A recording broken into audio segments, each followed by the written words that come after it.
She was the quietest operator on the team. No combat patches on her sleeve. No war stories at the fire.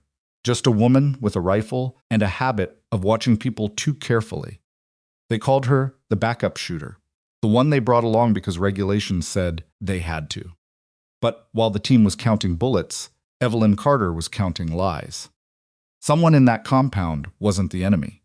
Someone on her own team had already sold them out. And by the time the shooting started, she already knew exactly who it was. If you haven't subscribed yet, now's the time. Drop your city or country in the comments. I want to see how far this story travels. Hit like, stay until the end, and don't miss what's coming next. The helicopter banked hard left, and the mountains swallowed the last of the moon. Evelyn Carter pressed her shoulder against the cold interior wall, watched the team. 7 men, all of them built like furniture, all of them running gear checks with the kind of practiced efficiency that comes from years of the same work in the same kind of darkness.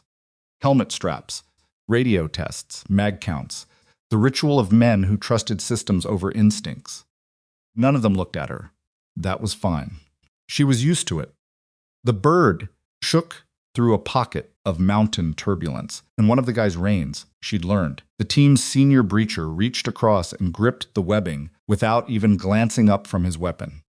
Big hands, calloused knuckles. A tattoo on his left forearm that read "Patience" is for people who can't shoot straight. Evelyn filed that away. She filed everything away. 2 minutes, the crew chief called back. The team came alive the way teams always did at 2 minutes, not louder but tighter. The air in the cabin changed. Conversation died. Every man turned inward, running his own private calculations, his own version of whatever prayer or ritual got him through the door. Evelyn did none of that. She was already through the door. Had been for 3 weeks. The mission brief had come through a man named Hartley, who worked out of a windowless annex attached to a base in Bagram that didn't appear on any organizational chart. He was 50-something, gray at the temples, and had the specific exhaustion of a person who had been carrying classified information for so long that it had started to show in his posture. Target is a senior Taliban logistics coordinator named Farhad Nouri, Hartley had told her, spreading a satellite image across the table between them. He moves product weapons, cash, and occasionally people through the Panjshir corridor. Diaya has been watching him for 14 months. We have a window, a house, an 18-hour intelligence cycle that says he'll be there. Who's running the team? Evelyn had asked. Captain David Marsh. 3rd Special Forces Group. Good operator. 7 rotations. And the team knows I'm coming. Hartley had paused at that. Just a half second, but she caught it. They know a sniper is attached. They know your cover designation, Sergeant First Class Evelyn Carter, 75th Ranger Sniper Course, 2 years in the 1st Cavalry. That's not what I asked. He'd looked at her then. Really looked. They don't know your actual assignment. That's the point. Evelyn had nodded slowly. And the other thing, Hartley repeated. He'd folded the satellite image carefully, precisely the way a man folds something he intends to look at again. We have reason to believe Nouri received advance warning of the last 2 operations, targeting his network. Both teams were compromised before they made entry. One lost 2 men, the other lost 4. So there's a leak. We believe there's a leak. Inside the team I'm joining. Inside the organization. We don't know the access level. We don't know the identity. What we know is that the compromise is coming from someone with visibility into operation planning, which narrows the field considerably. He had slid a thin folder across the table. Your secondary mission is to identify the source before the team makes entry. Because if you don't, Nouri will be gone before you get there. And the leak will close up behind him. She had taken the folder. One more thing, Hartley had said. Marsh is good. His team is good. Don't underestimate them, because they underestimate you. They will. Almost everyone does. That's not their fault, and it's not yours. It's just physics. Evelyn had tucked the folder under her arm. Physics I can work with. The helicopter touched down hard in a dry riverbed 2 kilometers south of the objective, and the team was moving before the skids fully settled. Captain David Marsh ran point. He was shorter than she'd expected, 5'10", maybe, but moved with the compressed authority of a man who had learned that leadership traveled through the shoulders, not the height. He carried an HK-416s with a suppressor, a PEQ, 15 laser, and the specific silence of someone who didn't need to talk to be obeyed. Carter. He'd said her name without turning around, 15 meters from the LZ. You're on the Southern Overwatch. We make entry. You hold the perimeter. Any technical vehicles or military ageables approaching from the south, you call it. Understood. You've run night glass before? Yes, sir. Good. That was it. No other conversation. She was a piece of equipment. A box he'd checked. She carried a MK-13 MOD-7, a 0.3 Win-Mag chassis rifle, with a AT Secure 525X scope broken down in a Pelican-style carrier on her back, plus her kit, armor, water, radio, backup pistol, and a small additional pouch that contained things that weren't on any loadout manifest. Team moved fast through the dark, rocky ground, sparse vegetation. The temperature was somewhere around 4 degrees Celsius and dropping, and her breath made small ghosts in front of her face that the wind immediately destroyed. She tracked her footing and her spacing, and simultaneously ran her eyes across every member of the team, reading the way men move when they don't know they're being watched. Rains, the breacher, deliberate, mechanical, never rushed. The kind of guy who double-checks the charge even when he's already said it twice. Loomis, comms young, maybe 26. He touched his radio handset too often. Unconscious habit of someone who wasn't entirely sure it was still working. Sergeant First Class Diaz, team sergeant, wide through the chest, silent on his feet. He was watching their back trail. He'd been watching it since the LZ. That was either very good practice or something else. Hendricks and Wade, assault, moving in easy sync the way men do after years of training together. Probably came up through the same battalion. And then the last one, the one who'd said nothing since Wheels Up. A warrant officer named Kolb W2, intelligence liaison. He was the one Evelyn kept coming back to. Kolb was the right shape for a man who'd been somewhere difficult for too long. Late 30s. He had the look of someone who had once been sharp and had recently gone slightly softened in ways that weren't visible in his body, but were very visible in how his eyes moved, not scanning. Exactly. More like managing. Like a man who knew what was coming and was managing his reaction to the knowledge of it. She didn't make assumptions. That was rule 1. But she noted him. Filed him. The target compound sat at the northern edge of a village of maybe 40 structures, a cluster of mud brick walls and flat rooftops that the satellite imagery made look like a child's block set. In reality, it was 3 stories of irregular construction, external staircase, 2 vehicle access points, and a main gate that a thermal scan had showed was warm on the inside, meaning someone was up. Someone was awake, someone was burning a lamp or a fire. Evelyn established her overwatch position 340 meters south-southwest behind a low stone wall that the terrain had built over decades of erosion. She assembled the MK-13 in 45 seconds, settled the bipod, draped her body over the rifle, and opened the scope. Through the glass, the compound resolved into crisp detail. 2 sentries on the roof, 1 moving, 1 stationary. A dog somewhere near the east wall, she could see its silhouette against the warmer stone. The main gate was ajar by maybe half a meter. Overwatch set, she said quietly into the radio. Marsh's voice came back. Copy. Stand by. She adjusted her position and waited. While she waited, she did the thing nobody on the team knew she was doing. 3 weeks before this mission, a DIA analyst had flagged an anomaly in the signal's intelligence, had something surrounding Nori's network. For a period of 6 days, that exactly corresponded with the planning window for the current operation. A particular IMSI number associated with an encrypted communication device had been intermittently pinging a cell tower in the Panjshir Valley.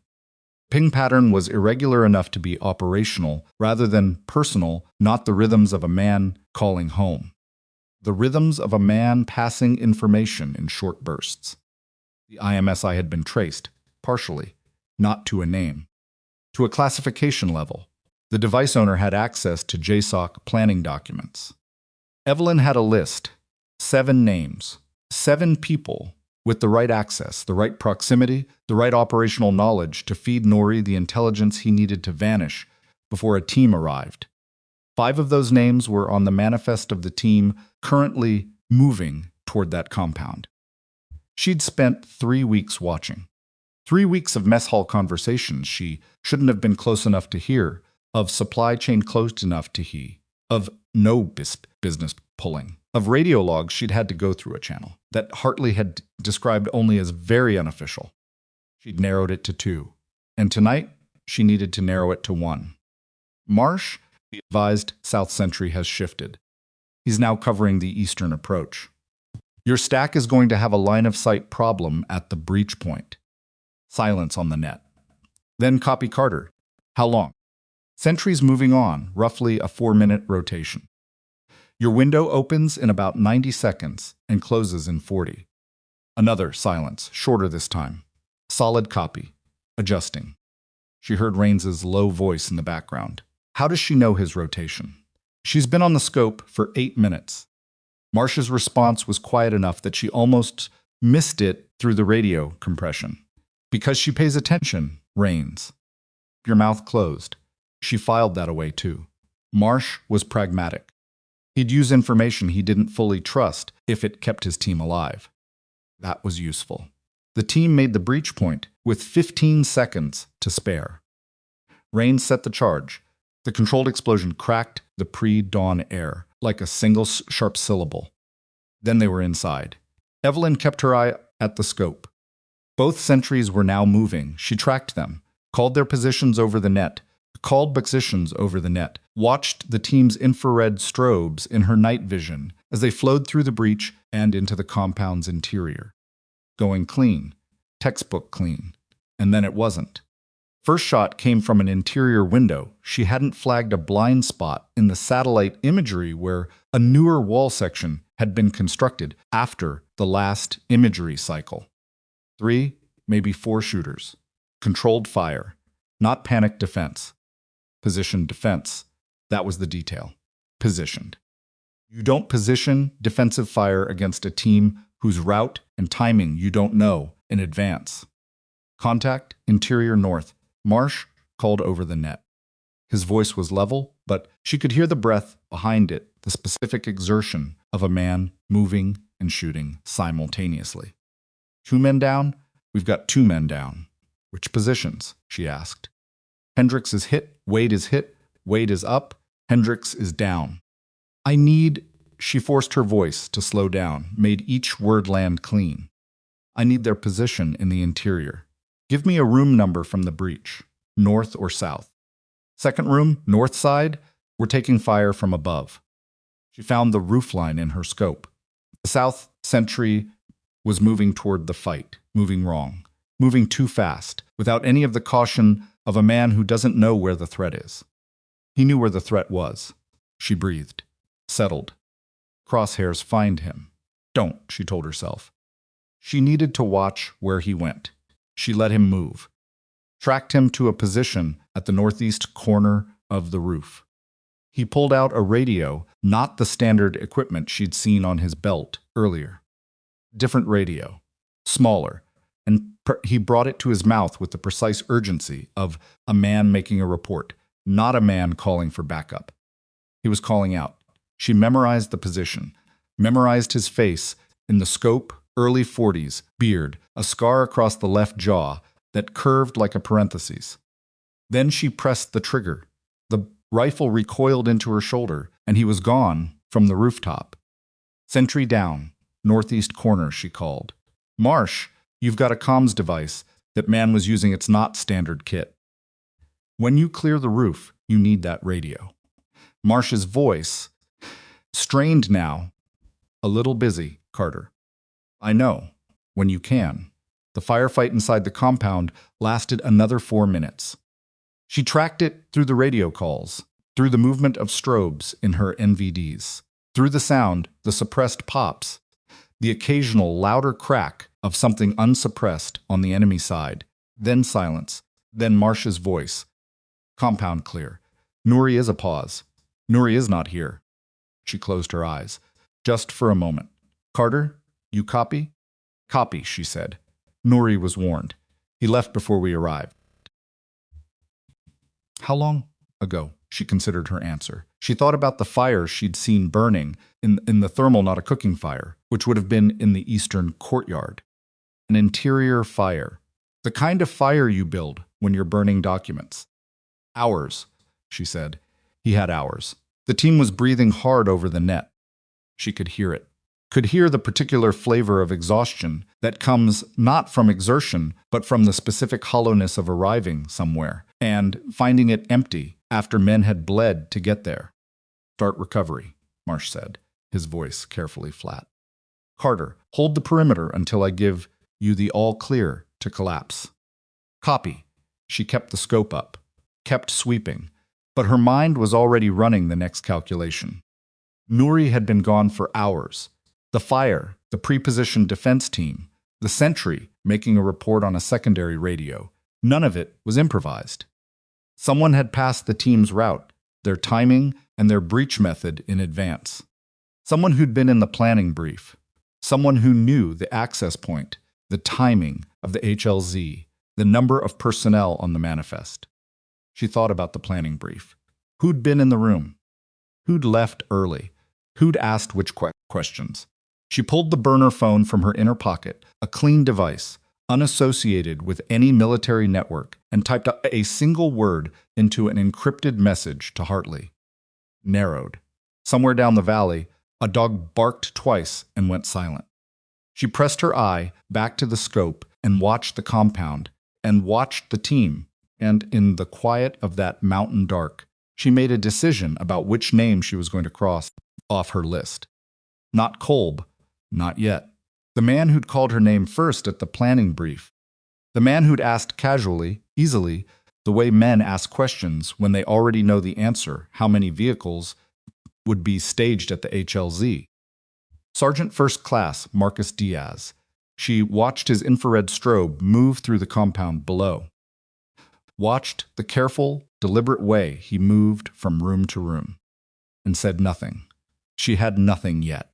Only the particular cold certainty of a conclusion the evidence was still building toward. But she'd been in this business long enough to know what that feeling meant. It meant she was close. The mountain wind came down hard off the ridge and hit her full in the face, and she let it, and she kept her eye at the scope, and she waited. Below her, in the hollow dark of the cleared compound, Raines's voice came over the net unguarded, the way men get when they think no one important is listening. Hey, who told her about the sentry rotation? Marsh's response was immediate and quiet and landed like a door closing. She figured it out herself. A beat of silence. Then Raines again, lower this time. That's what I'm worried about. Evelyn heard it clearly. She almost smiled. The extraction took 40 minutes. Hendricks went out on a litter bullet through the lower left leg, manageable, and the rest of the team walked to the HLZ in 2 groups, covering each other's movement with the mechanical efficiency of men who were angry and exhausted and not ready to say so. Nobody spoke to her on the walkout. That was normal. She fell in 20 meters behind the main element, watching their backs, watching the terrain, and watching the spaces between the men for the small telltale behaviors, a glance, a hesitation. A moment when someone checked their secondary device that most people would have dismissed as fatigue or stress. Kolb walked with his head slightly down. Processing or performing, she couldn't tell yet. Diaz walked with his head up, scanning. The too aware scan of a man who knew that somewhere behind him, someone was paying attention.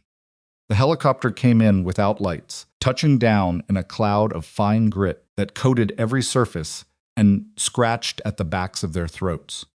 They loaded fast and ugly, the way you load when you haven't slept and someone you know is on a litter and the mission objective is sitting in a hole somewhere laughing at you. Evelyn took her place against the interior wall. Again, across the cabin, Marcus Diaz settled in, reached into his vest pocket, and pulled out what looked like a protein bar wrapper he was going to fold into quarters. But his hands weren't folding. His thumb was moving in a specific pattern across the inside surface of the wrapper.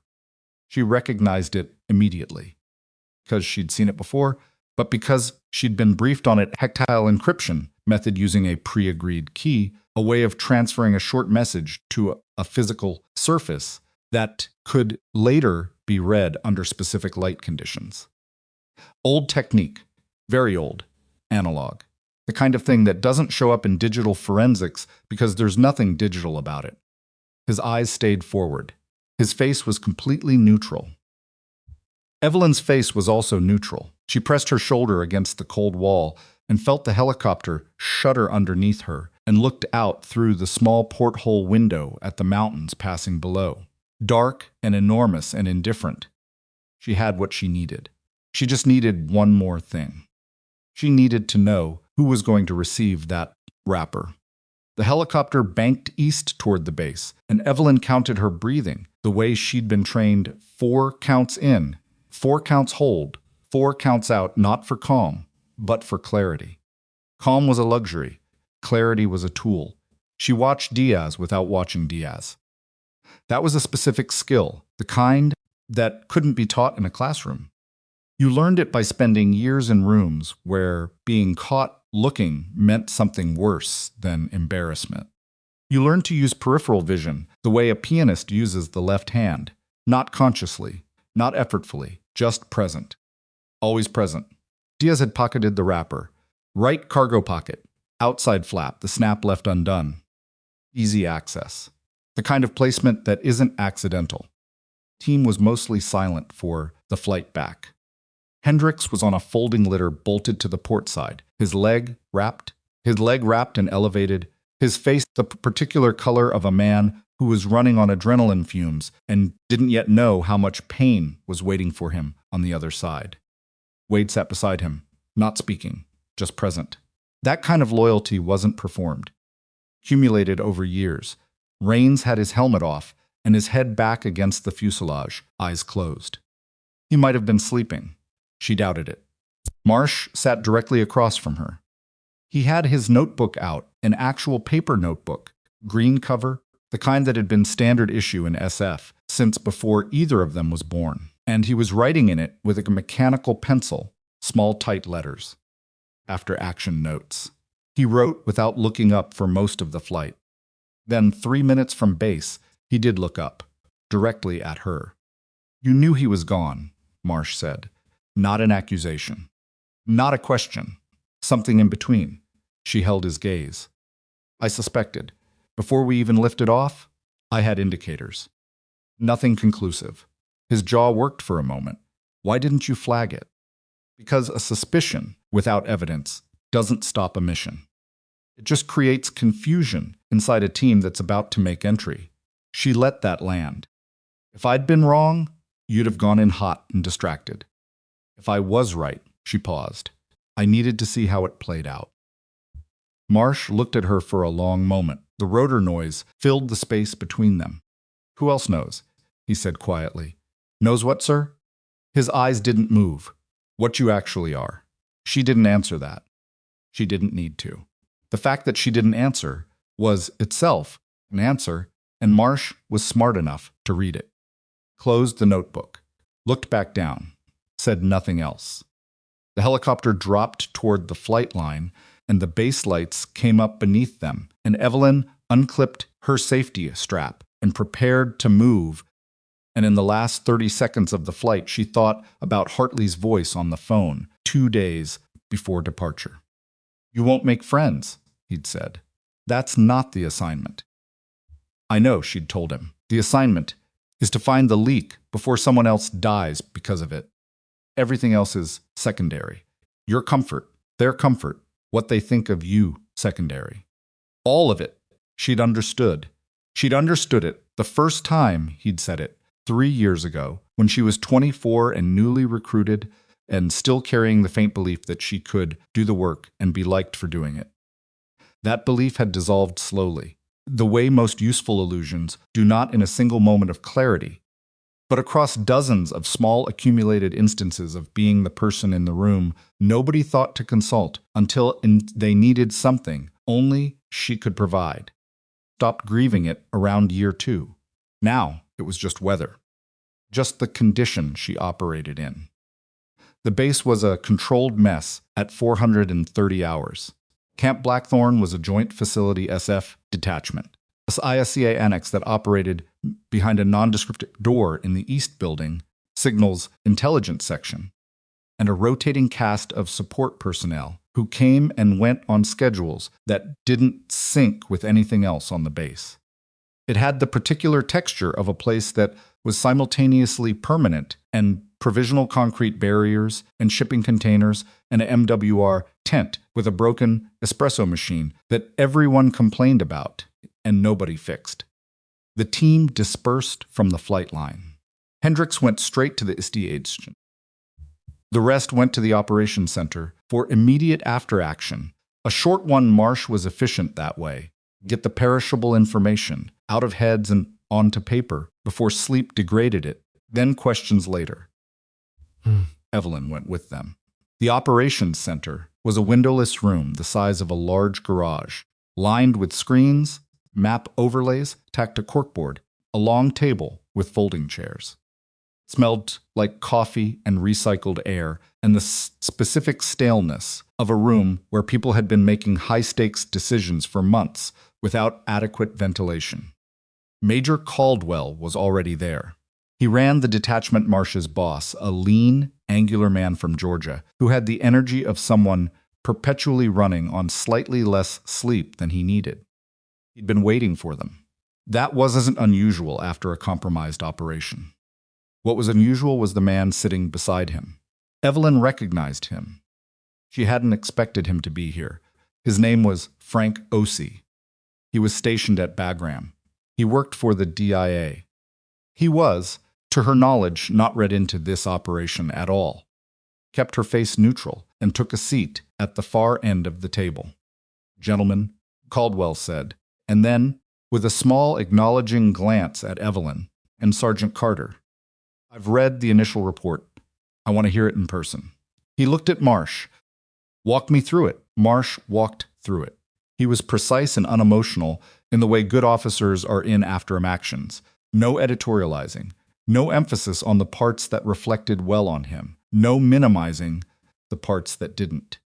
The sentry positions, the breach, the contact, Hendricks going down, the compound empty, the evidence of a rapid departure by the target.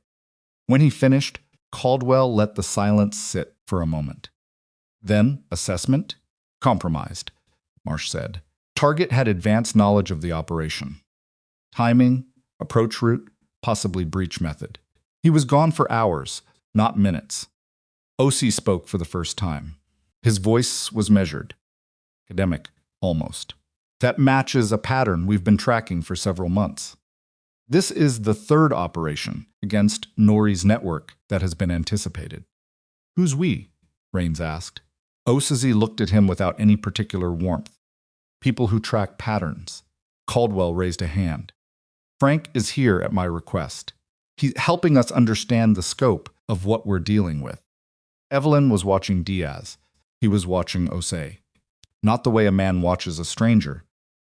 The way a man watches someone he's trying not to seem to recognize. She noted it. Noted the exact quality of the effort, the slight over-neutrality of a face that was working too hard.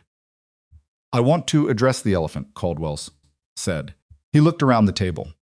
The possibility of internal compromise.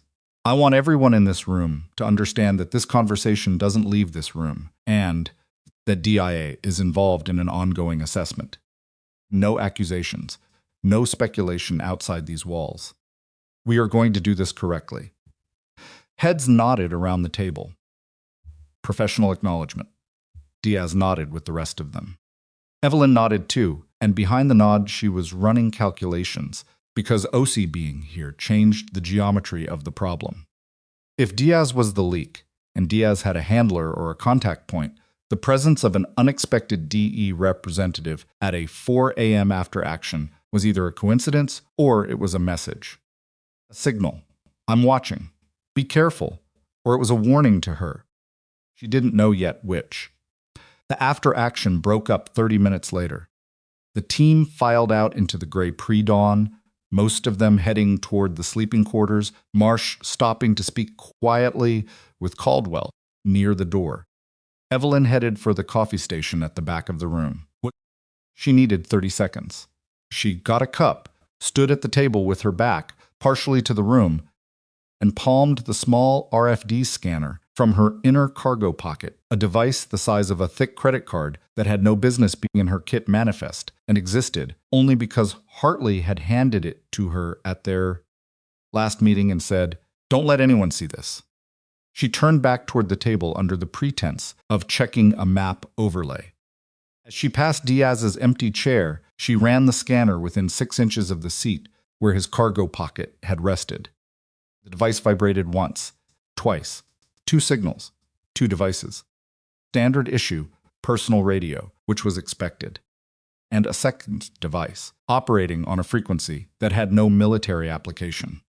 She pocketed the scanner, finished her coffee, standing up, and walked out of the operations center into the cold morning air. She pulled out the burner phone, typed 3 words to Hartley.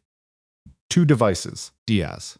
Then she went to her bunk and lay down with her boots still on and stared at the ceiling and listened to the bass sounds around her generators, a distant aircraft, the mechanical breathing of a facility that never fully slept and did not sleep herself. At 900, she was in the signals intelligence section.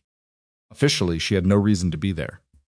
She'd manufactured a data request form for the scope imagery from the Overwatch position, standard post-mission documentation, kind of form that required in-person submission because the system for electronic submission had been broken for 6 weeks and nobody had fixed it, which was an accurate description of approximately 40% of the administrative infrastructure at Blackthorn. The signal section was run by a staff sergeant named Pena, who was 28 years old, perpetually sleep-deprived, and whose fundamental approach to security was that if you walked in looking like you knew what you were doing, you probably belonged there. Evelyn handed over the form. Pena looked at it, looked at her. "Takes about 2 hours to pull.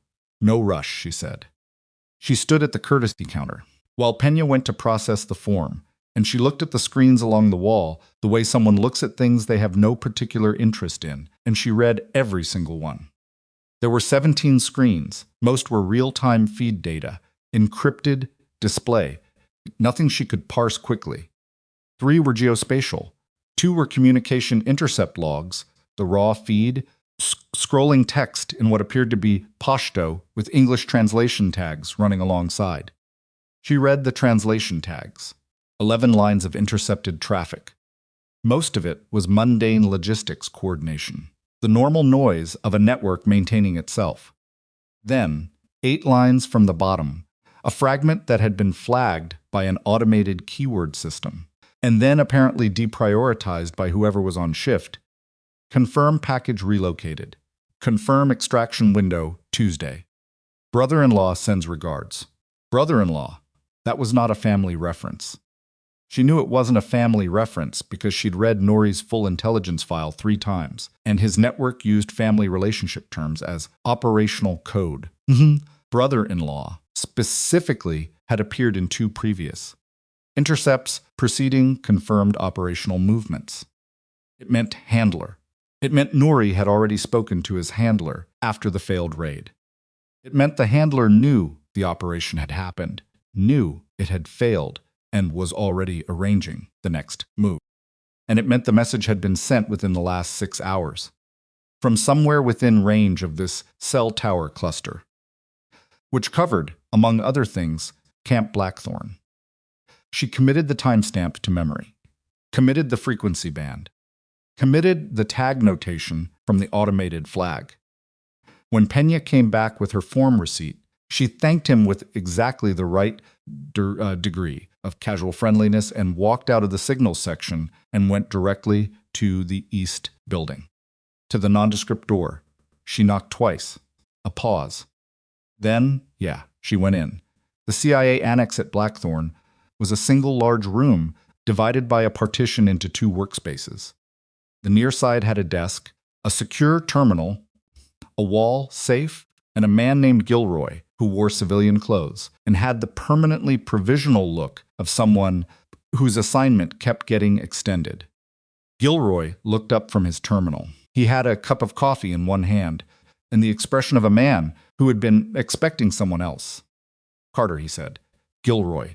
She'd met him twice before. He knew enough about her actual assignment to be useful. I need a reverse direction trace on a frequency band. Good morning to you too. It's urgent. Everything's urgent. But he was already turning back to the terminal. Give me the band. She gave him the band, gave him the timestamp. Watched him work. He was fast. She'd give him that. After 90 seconds, I've got 2 emitters in that band, within the relevant window.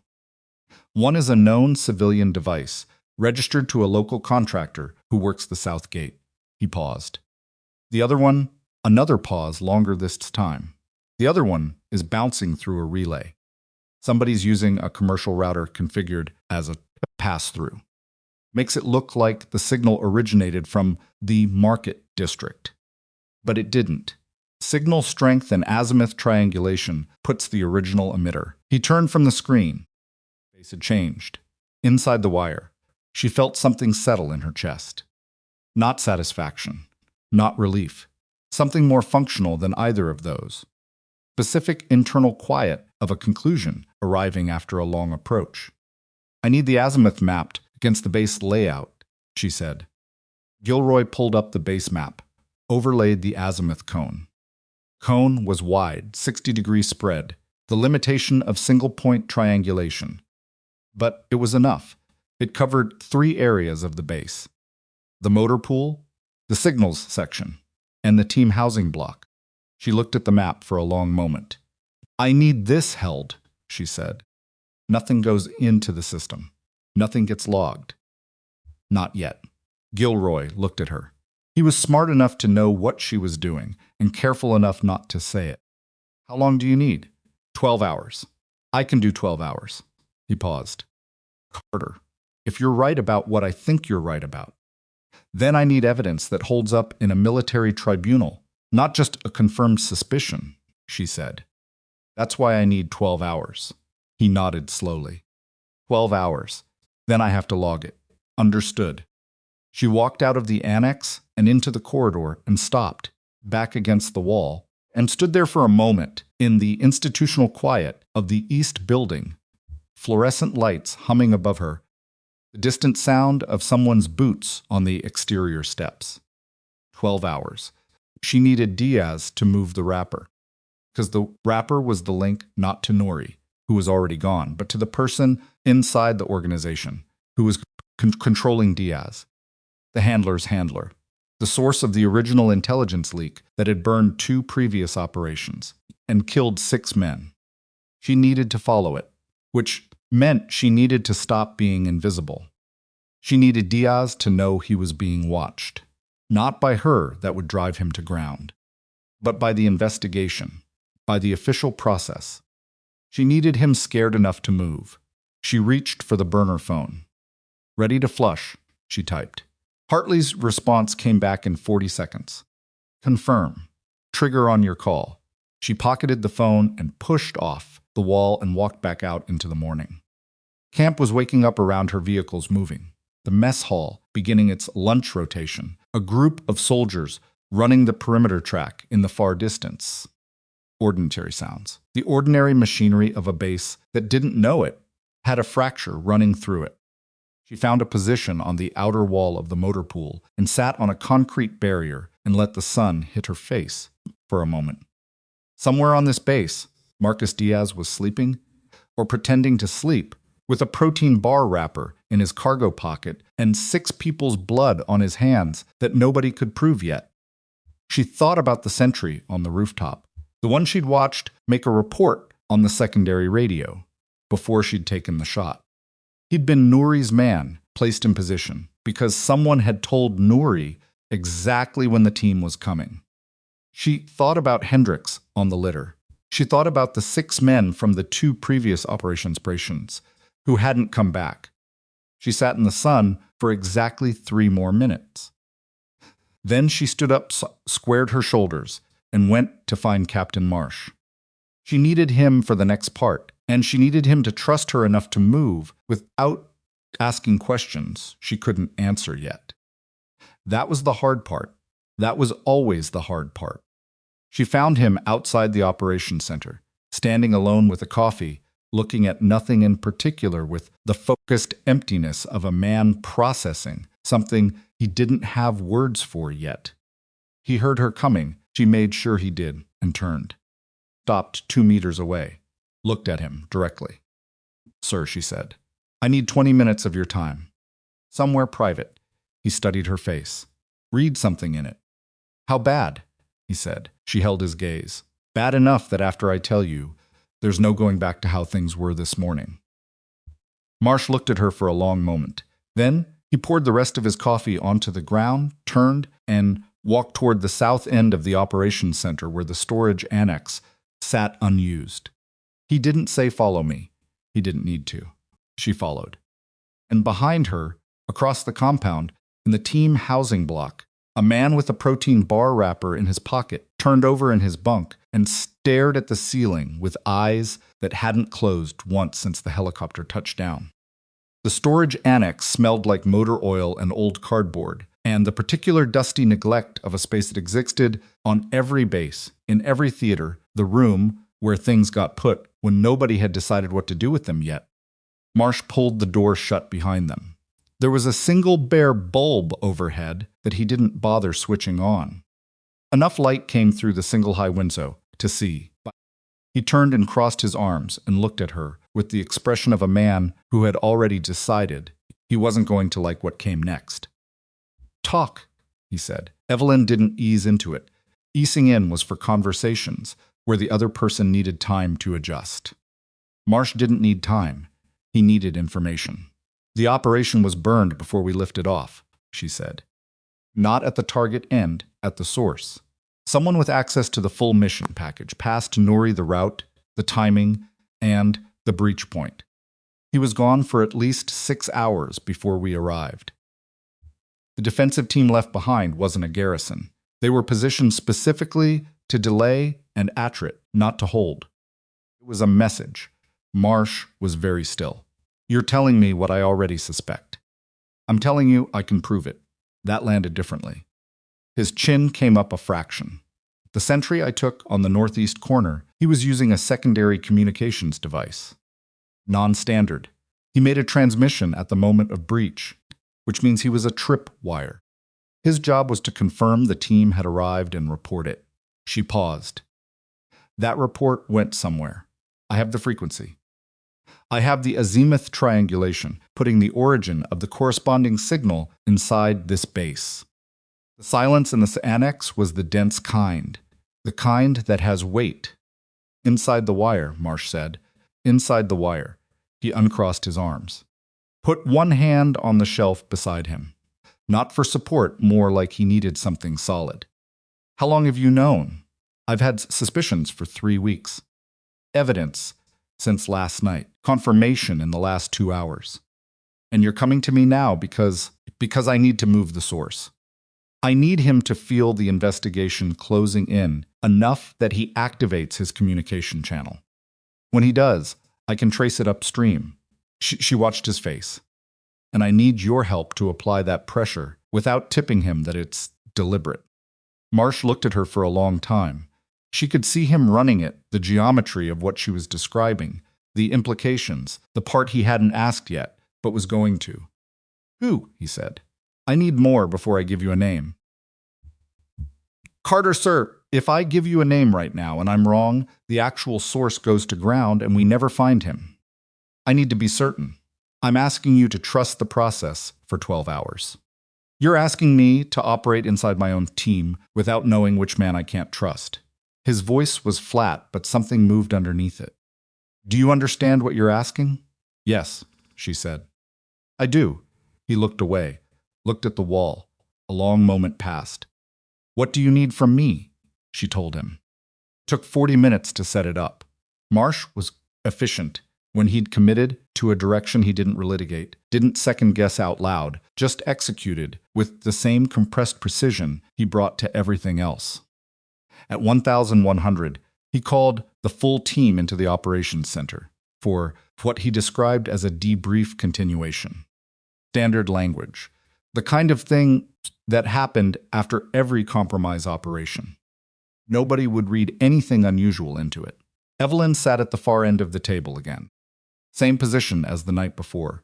She had her notebook open and a pen in her hand, and she was the least important person in the room, which was exactly where she needed to be.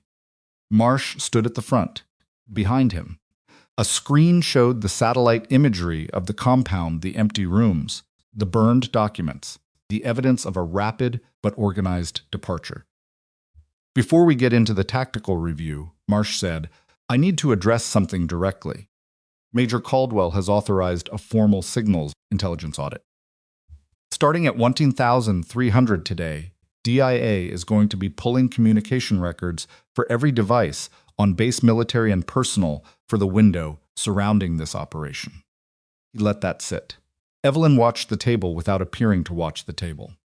Loomis shifted in his seat. Wade frowned at the screen.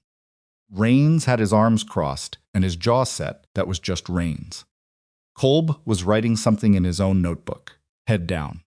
Diaz was completely still, not the stillness of a man who was bored or tired. The stillness of a man who had just heard something that required all of his available processing power and couldn't afford to let any of it show on his face.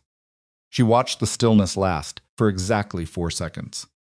Then he reached for his coffee cup, took a sip, set it down. A recovery movement.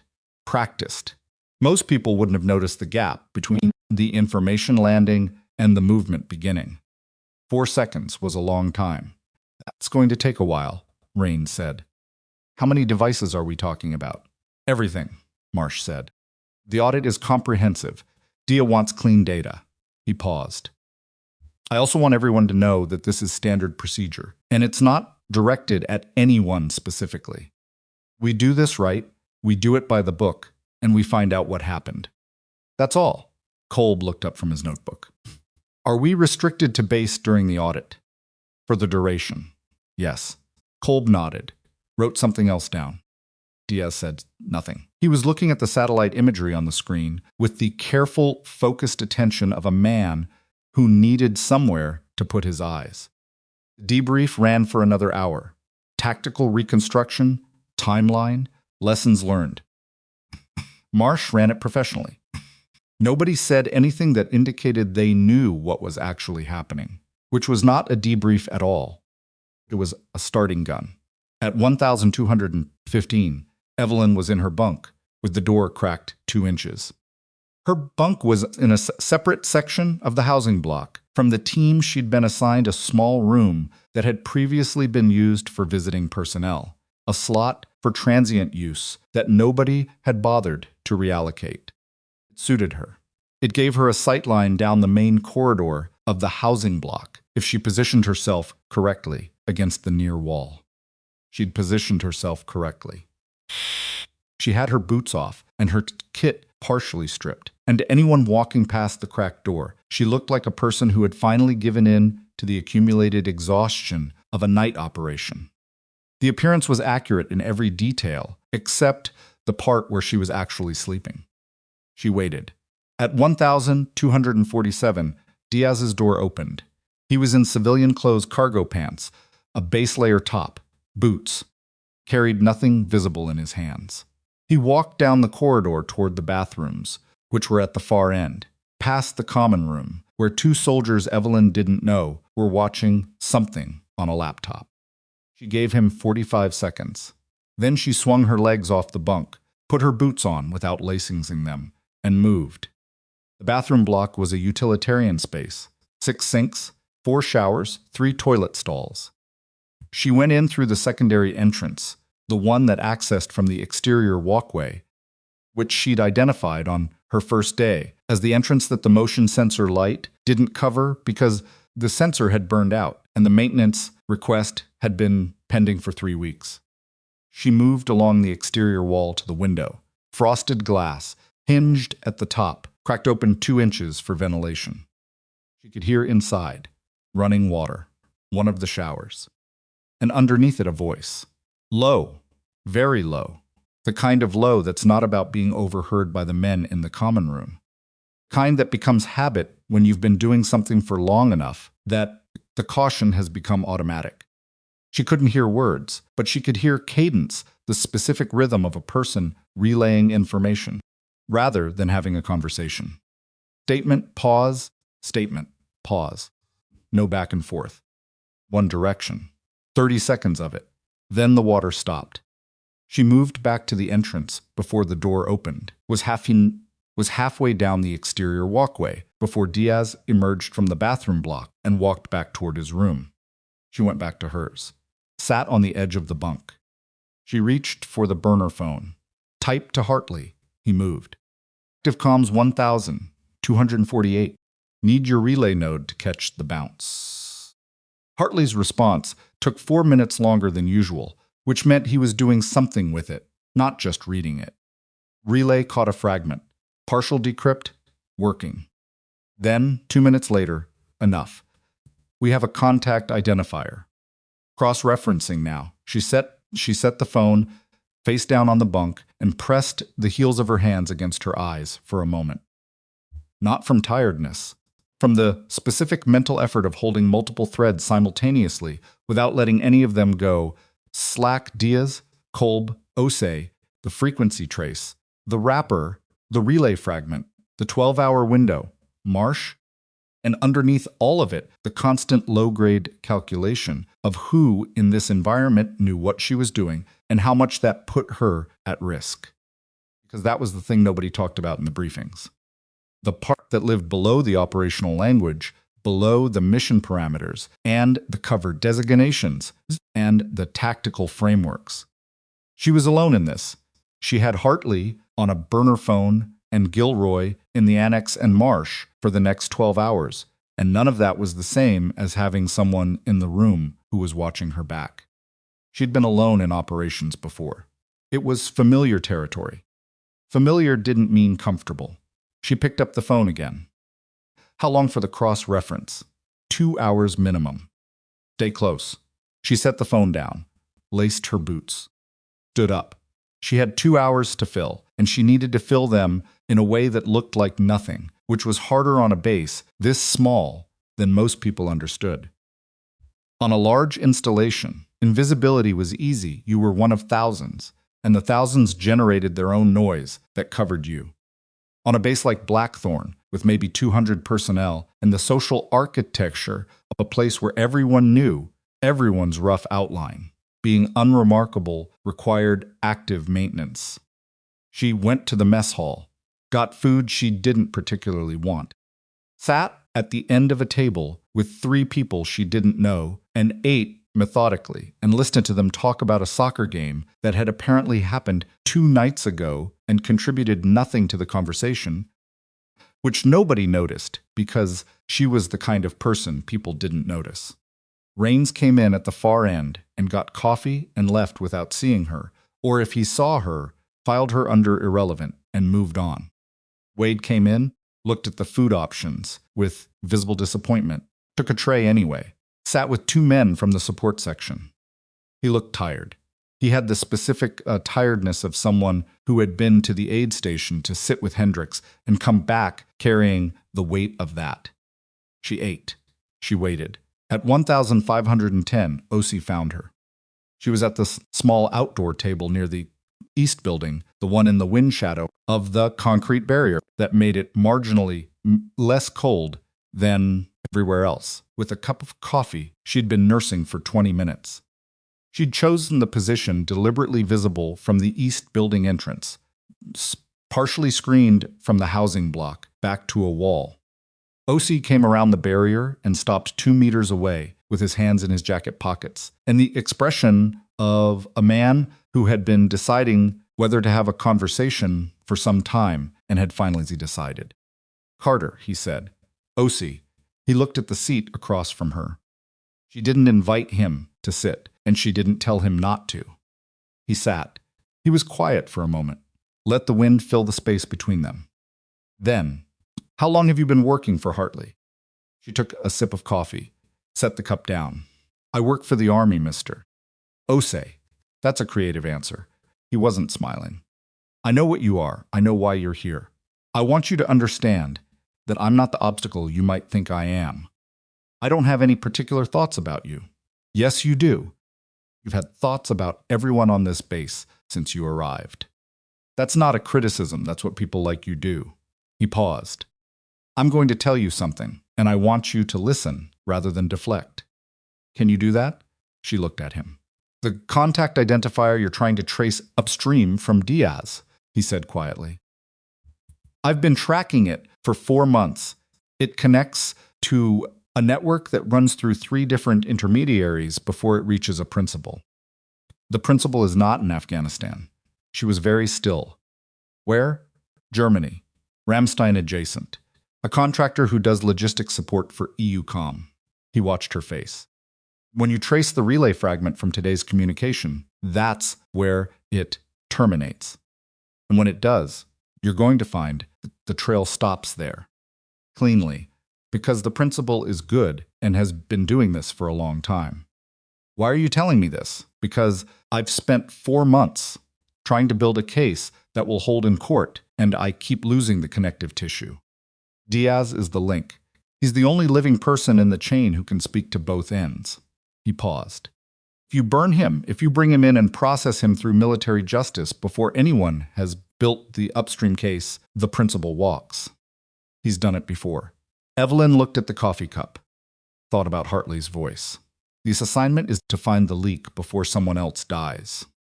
"You're asking me to slow down," she said. "I'm asking you to coordinate. There's a difference." "Meaningful one?" She looked at him. He was tired, actually tired, not performing tired. The 4-month kind of tired. The kind that accumulated when you were working a problem that kept eating your progress. "What do you need?" she said. "I need Diaz to make one more contact.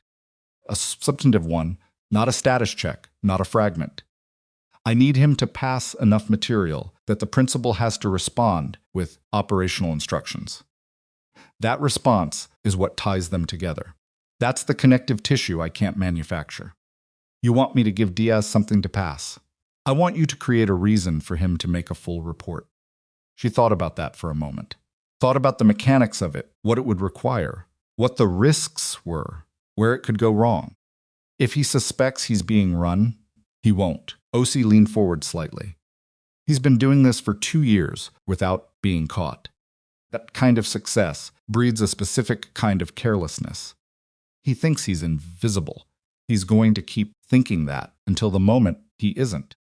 How do you know he's been doing it for 2 years? O.C. was quiet for a beat. "Because I made a mistake 14 months ago that I've been trying to correct ever since." He said it evenly, without drama, with the specific flatness of a man who had examined the mistake from every angle and was past the point of performing regret about it. "I identified him early, but I moved too fast. He burned his channel, went quiet for 3 months, and rebuilt under a new protocol. By the time I picked the thread back up, there were 2 more operations, compromised, and 4 more men dead.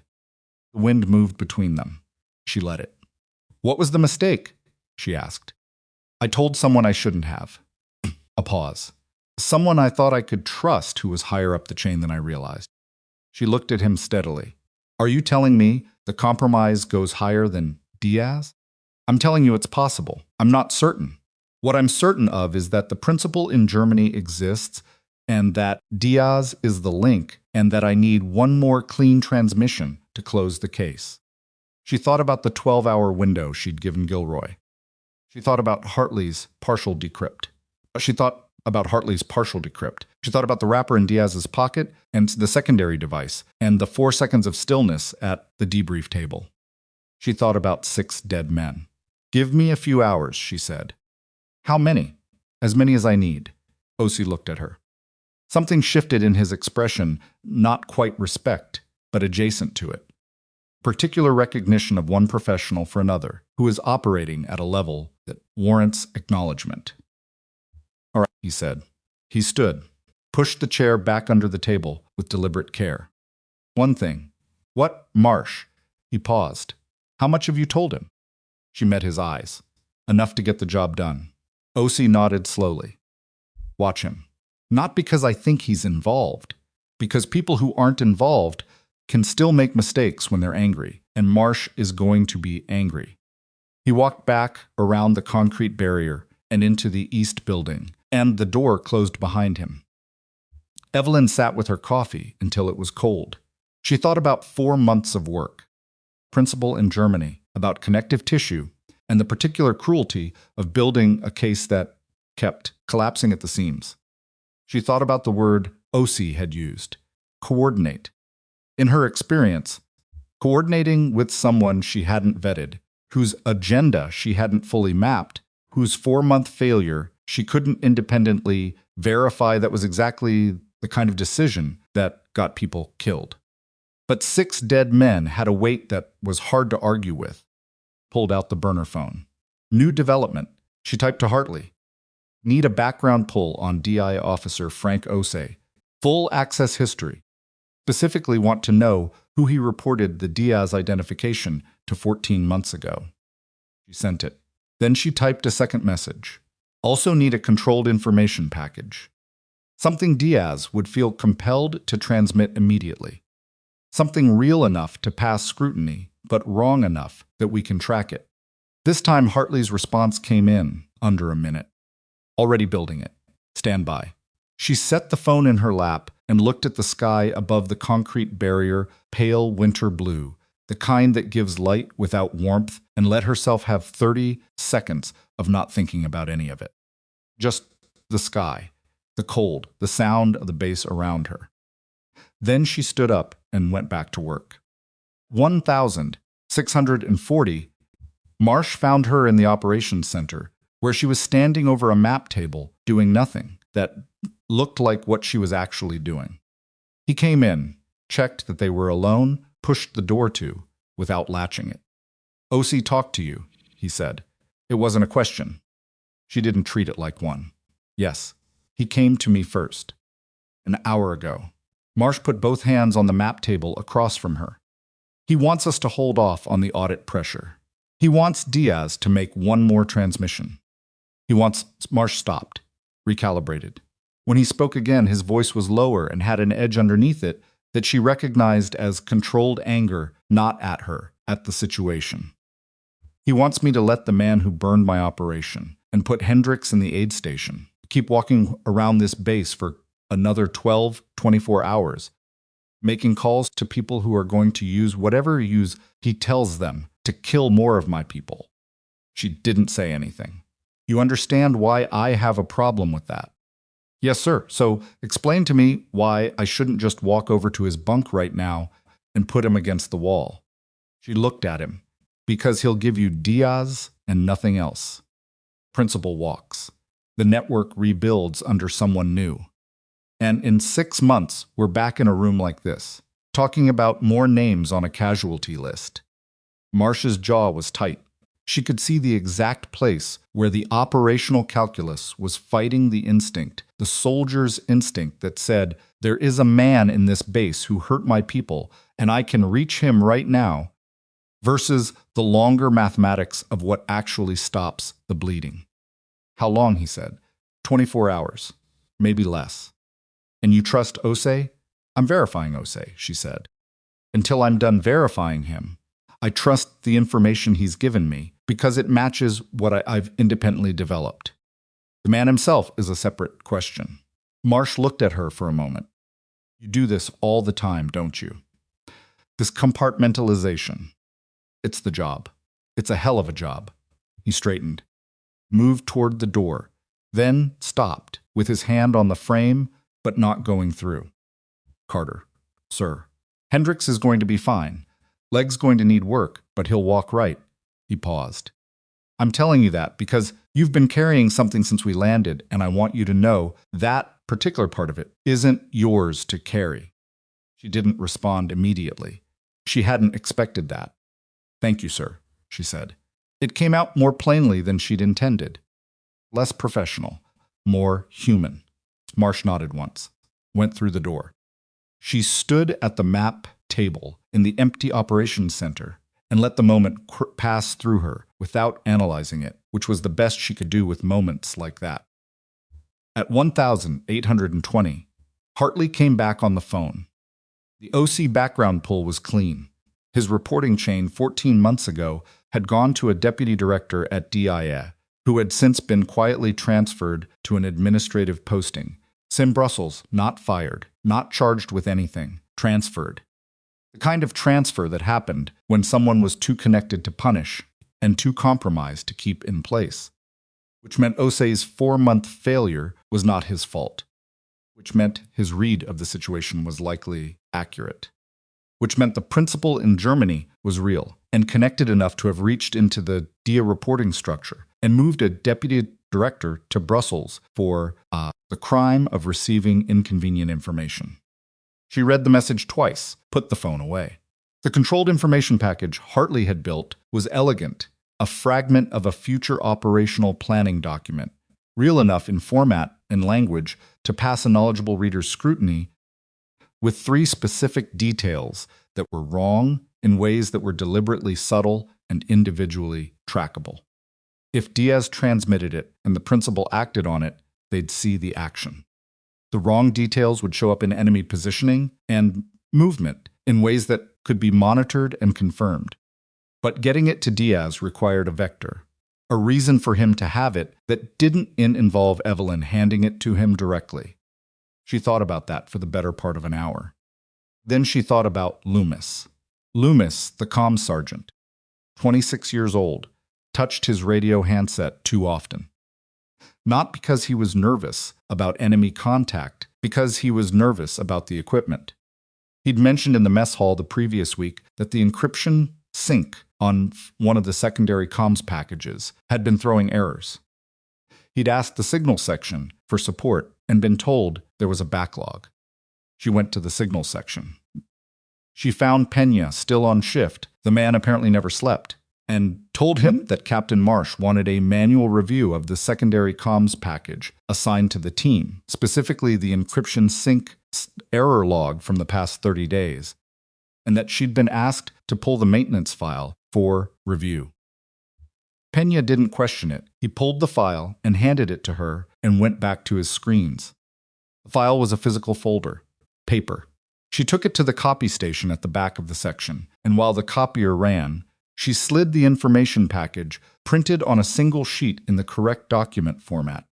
She'd generated on a clean device in the East Building Annex with Gilroy's printer into the middle of the folder, between 2 existing pages.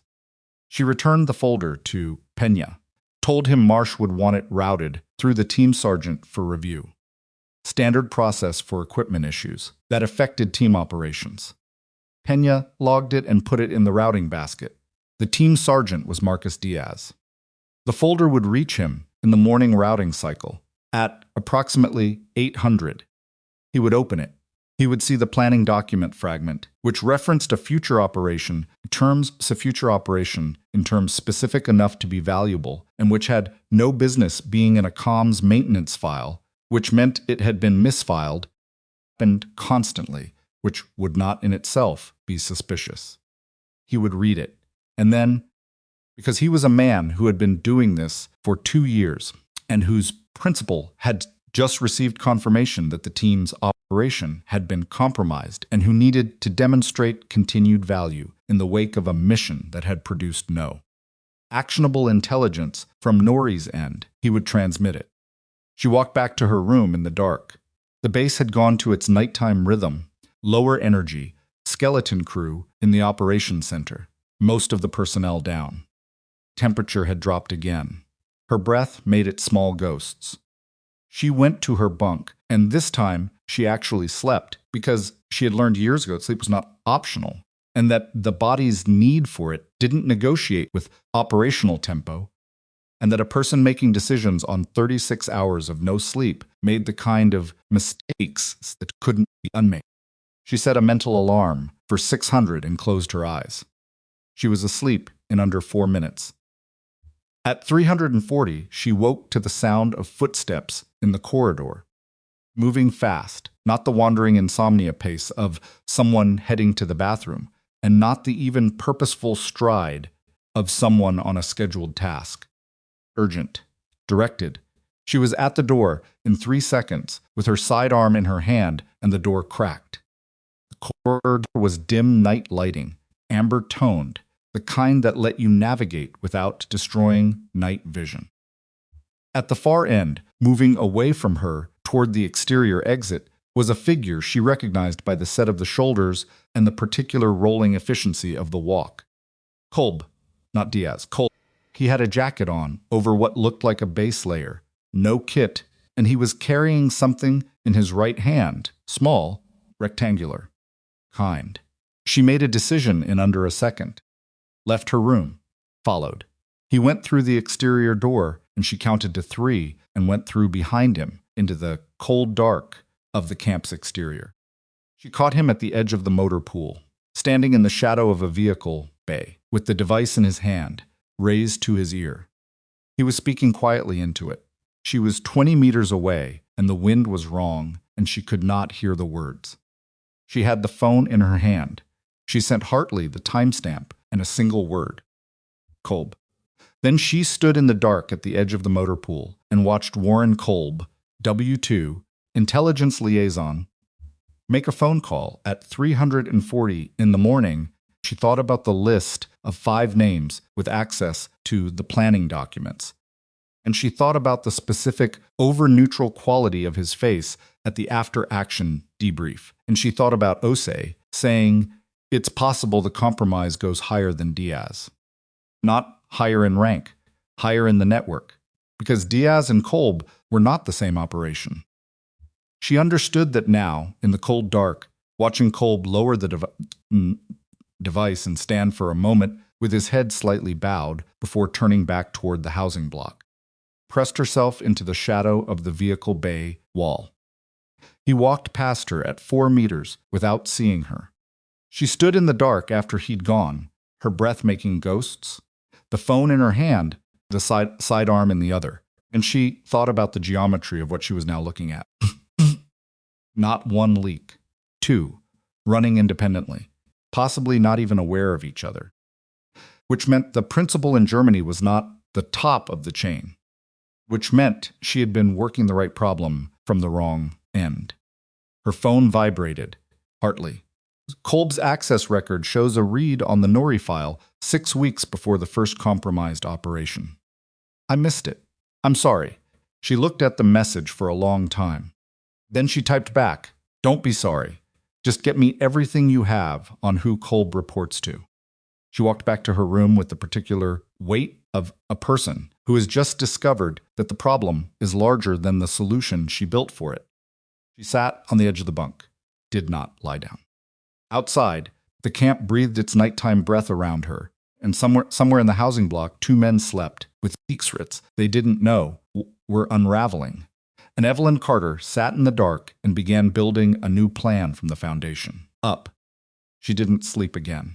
She sat on the edge of the bunk and worked it through from the beginning, not from where she'd started 3 weeks ago, but from the actual beginning, the structure, underneath the structure, the thing she'd been looking at sideways without letting herself see it directly.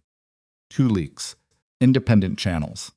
Diaz running analog the wrapper, the secondary device, the tactile encryption, all of it low-tech and compartmented and designed to survive digital forensics. Kolb running something else a device, a direct call, nothing she'd seen him do that resembled Diaz's careful tradecraft.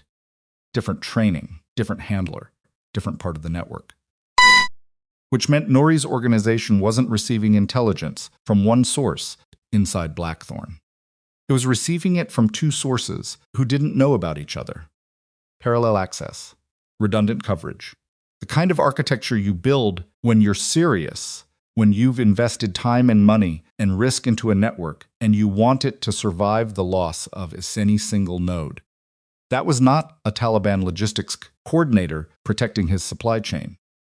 That was something with more resources and longer patience than anyone had briefed her on. She typed to Hartley at 430, "We have a structural problem. This is not a single-source compromise. I need everything DIA and CIA have on Nouri's network above the logistics level, not the operational picture, the organizational picture. Who funds him? Who manages him? Who he reports to?" She sent it and put the phone down and sat in the dark with her hands on her knees and let herself have the specific discomfort of knowing she'd been working an incomplete picture for 3 weeks. It wasn't self-recrimination that was useless. It was calibration. You had to feel the gap between what you'd known and what you now knew, feel it clearly and specifically, or you'd underestimate it and make the same mistake in a different direction. She'd been focused on the leak. The leak was real. But the leak was a symptom, not the disease. She thought about the deputy director in Brussels. Thought about someone connected enough to move a man at that level without generating official paperwork that would survive scrutiny.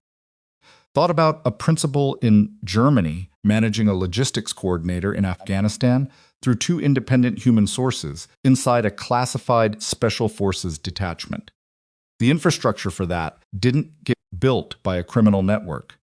It got built by something that had access to the same systems, the same language, the same institutional knowledge as the organizations it was infiltrating.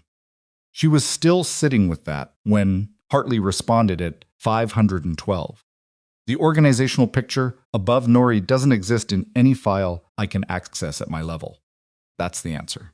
3 agencies have looked at this network from the logistics side and the intelligence side, and nobody has a clear map above Nouri's tier. That absence is itself information. Whoever is running this does not appear in our databases because they have been in our databases long enough to know how to not appear in them. She read it twice. Then Kolb's contact. Anything? 4 minutes. Kolb's device pinged a relay that's different from Diaz's. Cleaner, shorter transmission window. Whoever is running Kolb is more sophisticated than whoever is running Diaz. Diaz is an asset. Kolb may be a professional. She stood up, put on her jacket, checked the sidearm, and reholstered it. If Kolb was a professional, not a recruited asset, but an actual placed operative, then the controlled information package she'd built for Diaz was not just insufficient. It was potentially a liability. Because if Kolb and Diaz were eventually compared against each other by whoever was running the network, inconsistencies between what each of them reported would signal that one of them had been fed false information, which would signal that the base was running a counter-operation, which would drive everything to ground simultaneously. She needed to move faster than she'd planned.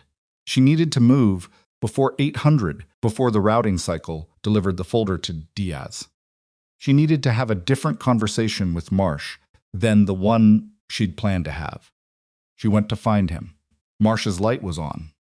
She could see it under the door. She knocked twice, and his voice came back immediately. He hadn't been sleeping either. "Come in." He was at the small desk in the corner with his notebook and a cup of something that had stopped steaming long ago. He looked at her face when she came in, and whatever he saw there made him set the cup down, and straighten in the chair. "Talk," he said. She talked. She gave him the full picture, Kolb, the 340 call, Hartley's assessment of parallel channels, the structural implication. Kept it tight and sequential and didn't editorialize. When she finished, Marsh was quiet for a moment. "Kolb," he said, not with disbelief, with something heavier than disbelief. The weight of a man recalibrating 6 years of professional relationship. Warren Kolb has been on 4 rotations with this detachment. "I know. He was at my wedding." She didn't say anything to that. There was nothing useful to say. Marsh looked at the wall. A long moment. Then he looked back at her, and whatever the moment had cost him was already behind his eyes, already processed and filed and converted into something operational. "What do you need?" he said. "I need to pull the folder before the routing cycle. And I need Kolb isolated, without him knowing he's isolated. No confrontation, no restriction. He just needs to not have access to a communication device for the next 6 hours. How do I isolate him without tipping him? Assign him something. Something that requires his physical presence and his full attention and takes him off the grid legitimately." She paused. "You're running an after action on the equipment failure, the encryption sync error on the secondary comms package. Make him the responsible officer. Give him the failed unit and tell him you need a full manual diagnostic before the audit team arrives. Put him in the signals section with Pena. Pena will keep him occupied." Marsh thought about it for 3 seconds. "And his personal device?" "Tell everyone personal devices are being held in the ops center during the audit as a security measure. Make it general. Apply it to the whole team. That way it's not targeted. Caldwell will need to authorize that.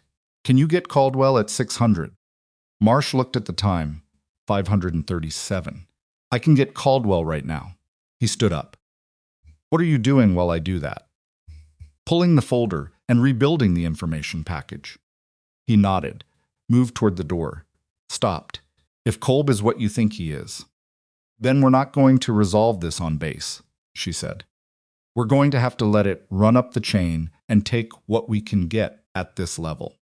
But we need Diaz's transmission to get there, which means Kolb can't contaminate it before it goes." Marsh looked at her for one more moment. "You've been planning for the version where this is worse than you thought." "Always plan for the version where it's worse than I think."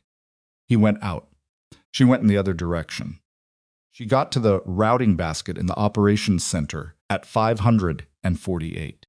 The night duty officer was a corporal named Stetz, who was 19 years old and had the specific glazed alertness of a person 4 hours into an 8-hour watch with nothing happening. He looked up when she came in, clocked her rank and her face and her general purposefulness, and looked back at his screen.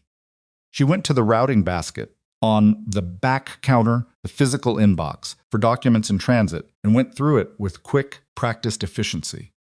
6 folders. The third one was the comms maintenance file. She took it to the copy station, removed the single sheet she'd inserted the previous afternoon, slid it into her jacket, replaced the folder in the basket. 40 seconds total. Stetz didn't look up. She went back to the East building. Used Gilroy's printer again. He was there. Had apparently also not slept.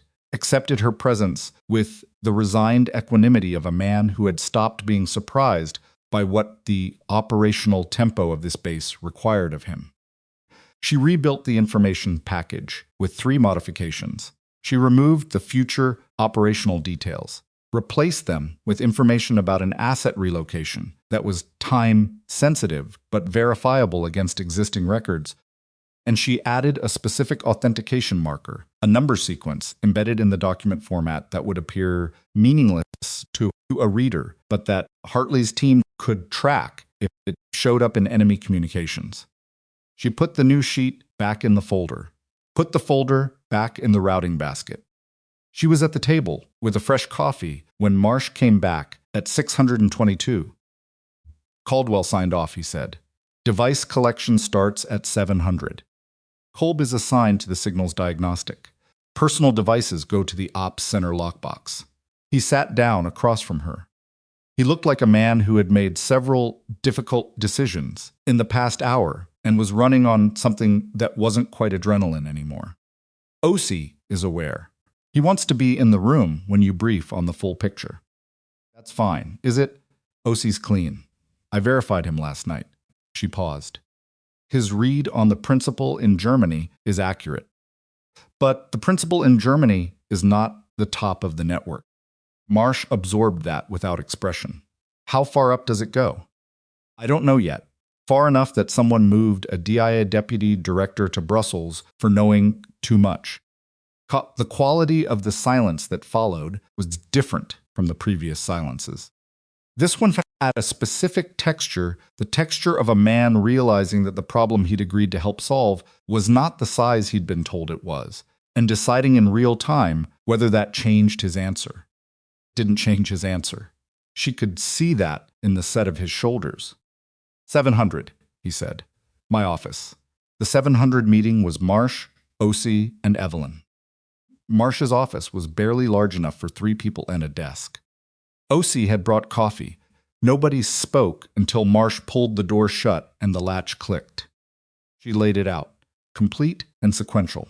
Diaz Kolb, parallel channels, the principle, the structural picture, what she'd done with the folder, what she needed to happen next.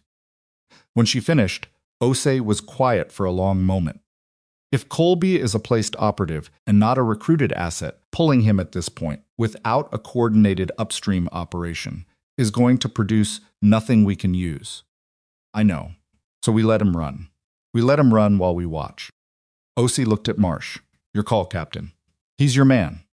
Marsh's expression didn't change. He stopped being my man around 340 this morning. A pause. We let him run. What's the trigger point for pulling both of them? When Diaz transmits the package, and we confirm the marker appears in enemy communications, Evelyn said. That's the link. That's what ties Diaz to the network in a way that holds up. When we have that, we pull Diaz formally, and we use his debrief to start building the upstream case. And Kolb? Kolb we watch. We document everything.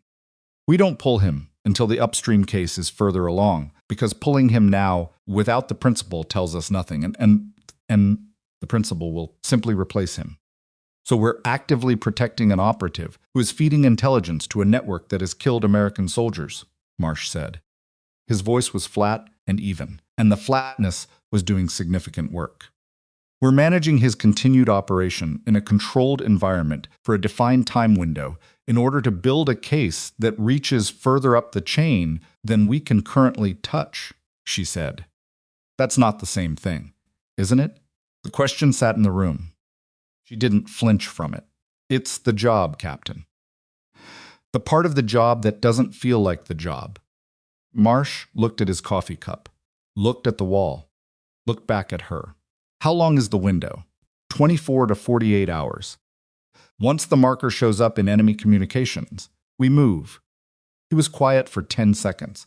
It felt longer. Then 48 hours. Not a minute more. Understood. And Carter. He leaned forward slightly. If at any point this moves from controlled to additional people being hurt because we were watching and waiting, we pull them both and deal with the evidentiary consequences. Understood, understood, sir. He nodded. That was the end of it. The morning moved with the particular tension of a base that didn't know it was a stage set.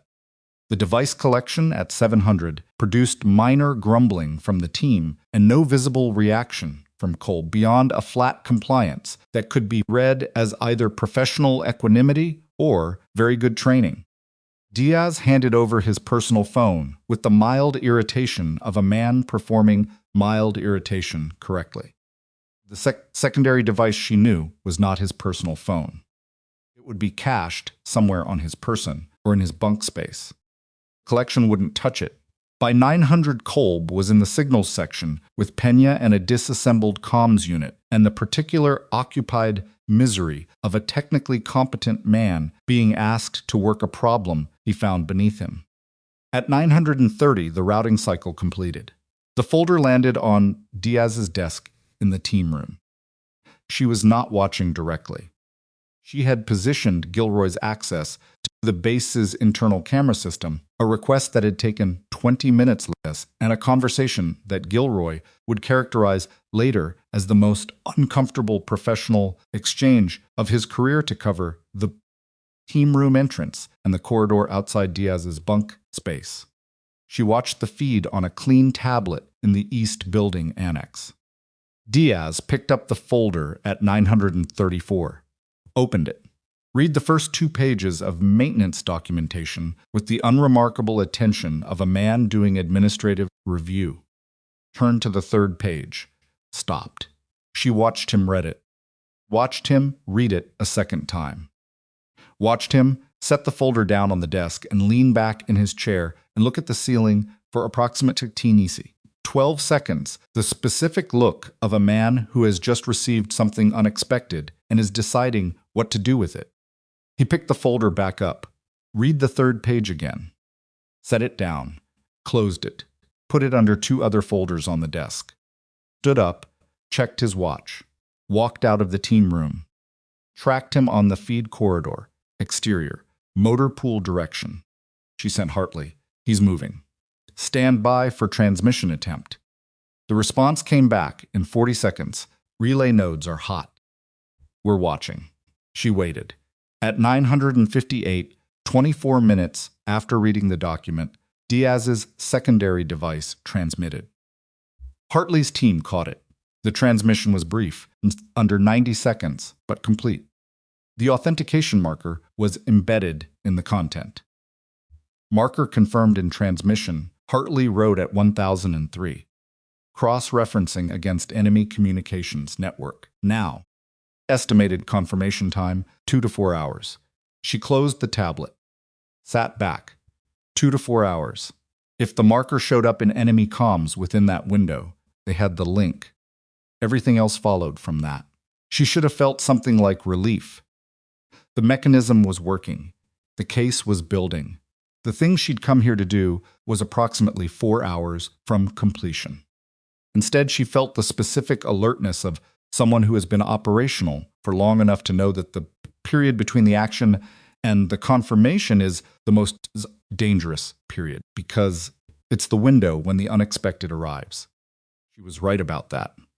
It arrived at 1041. Loomis came into the east building at a pace that wasn't quite running, but was close enough that she was on her feet before he cleared the annex doorway. He was breathing hard. His face had the color of someone who had recently seen something he was still processing. Carter. He stopped in the doorway. You need to come. Now. What happened? Kolb. He swallowed. He's gone. He's not in the signal section. He's not on base. Pena went to get him a coffee and came back, and the room was empty, and I checked the gate log in his vehicle. He stopped himself. Pressed his mouth shut. Started again, more controlled. His vehicle cleared the south gate at 1029. He told the gate guard he had Marsh's authorization for a parts run to the logistics depot. She was already moving past him into the corridor. Does Marsh know? I'm going to you first, because Marsh is in with Caldwell, and I didn't want to. Get Marsh, she said. Now. Tell him, Kolb ran. Tell him, I need the gate log and the vehicle tracker, and I need them in the ops center in 5 minutes. Loomis went. She went to the ops center, stood at the map table with the full base layout spread in front of her, and thought about what she knew and what it meant. Kolb was a professional. Professionals didn't run unless they had a reason. A reason meant he'd received information that his cover was compromised. Information received after 700 when his personal device had been collected, which meant his communication channel was not his personal device. He had a method she hadn't identified. He'd received a warning. He'd received a warning through that method between 700 and 1029, and he'd moved the moment he had a plausible cover story for the gate. Parts run authorization was false. She was certain of that, but verifying it would take time. Kolb was currently using to create distance. Marsh came in at 1048. Loomis behind him. OC 30 seconds after that. Marsh had the gate log in his hand before he reached the table. Vehicle tracker? She said. It's transmitting. He pulled up the screen. The vehicle, a tan Land Cruiser, was on the road north, approximately 14 kilometers from the base, moving at consistent highway speed, not fleeing, moving with the pace of a man who believed he had time. He doesn't know we've tagged him yet, OC said. He will soon enough, Marsh said, when the gate guard cross-checks the authorization, and it doesn't exist. How long? Depends on when they run the check. Could be 20 minutes, could be 2 hours. Evelyn looked at the tracker, looked at the map. The road north ran toward the provincial capital, which had an airfield, commercial traffic, and enough civilian population to provide cover. 60 kilometers. At current speed, 45 minutes. If he makes the airfield. Osi started. He won't make the airfield, Marsh said. He looked at Evelyn. Tell me what you need. This was the moment. She could feel at the specific hinge point of an operation where the controlled environment stops being controlled and the thing becomes real in a different way. Where planning becomes irrelevant and execution becomes everything. I need a vehicle and I need to go alone, she said. The room went quiet. Rains was in the doorway. She hadn't heard him come in. He looked at her with the expression he'd been wearing since the first night, the particular skeptical attention of a man who had been wrong about something and was recalibrating without wanting to admit the recalibration. Alone, Marsh repeated. If we send a team vehicle, he sees it on the road behind him, and he runs hard. He has the lead, and he knows the terrain, and we lose him. She looked at the tracker. I need something civilian, unmarked, and I need to go now. You're going to catch a professional asset in a vehicle chase. No. She looked at him. I'm going to be where he's going before he gets there. Marsh studied her face. How? The road north has one viable turnoff between here and the airfield, kilometer 32. It splits. One fork runs through the Sayed Valley. One runs direct. If he's going to the airfield and he believes he has time, he takes the direct route. She pointed at the map. The Sayed Valley fork cuts 11 kilometers off the direct route, but it's unpaved and rough. In a Land Cruiser, with a head start, I can be at the junction before he gets there. You know this area? I studied the maps. Rains made a sound that might have been a laugh and wasn't. Carter, Marsh said. He's armed. He's trained. You're one person.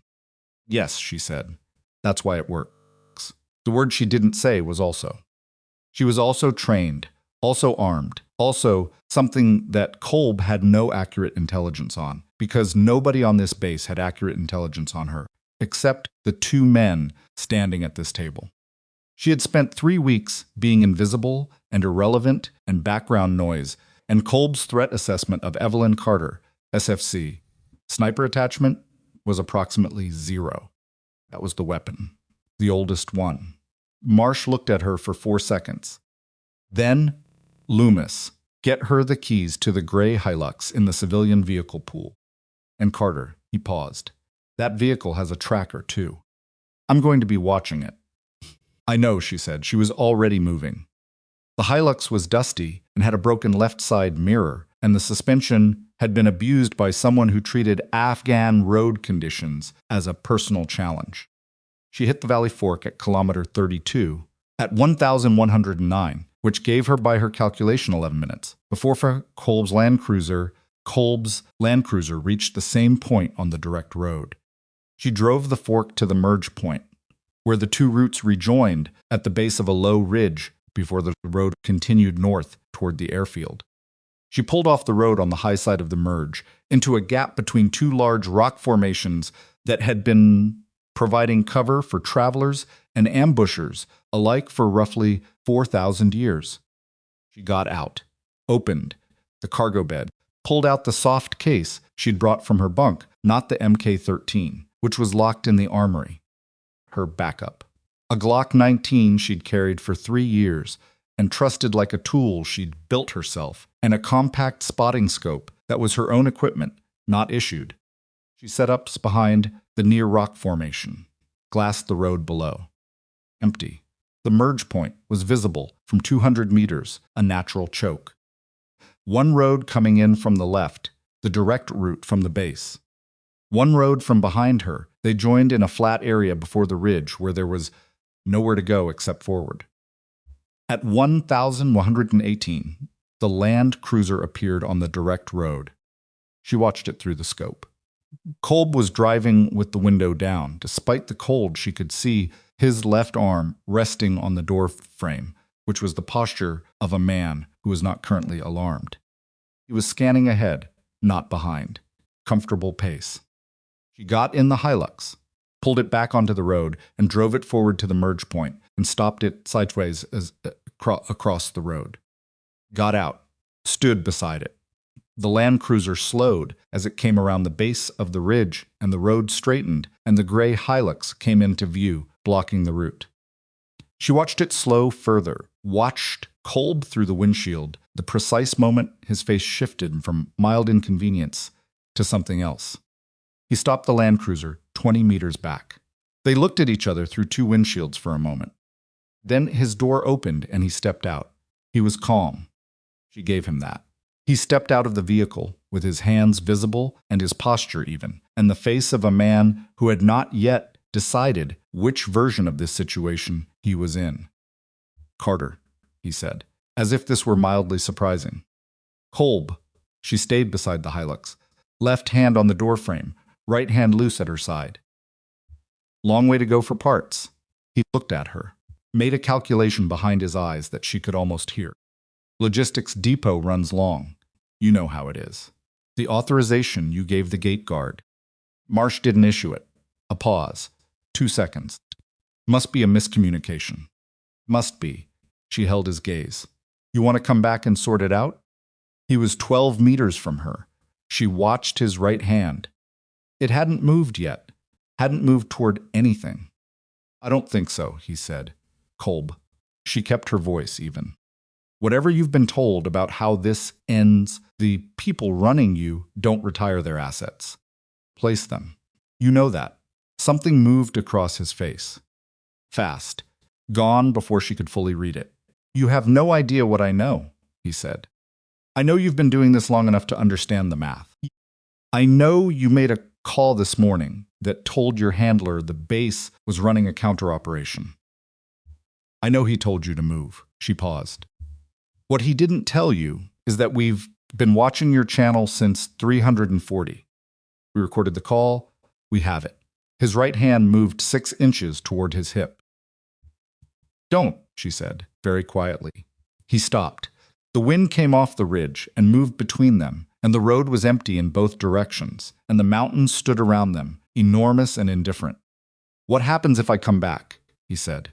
It wasn't quite a question. "You talk to people. You make a decision about what you're worth to the people running you versus what you're worth to the people prosecuting you." She paused. "I can't promise you anything, but I can tell you that the people you've been working for are going to burn you regardless of what you do in the next 5 minutes. The only variable is what you get for it." He looked at the ground. A long moment. She stayed exactly where she was, didn't close the distance, didn't reach for anything. Kolb was a professional, which meant he was rational, and the rational calculation here was not complicated.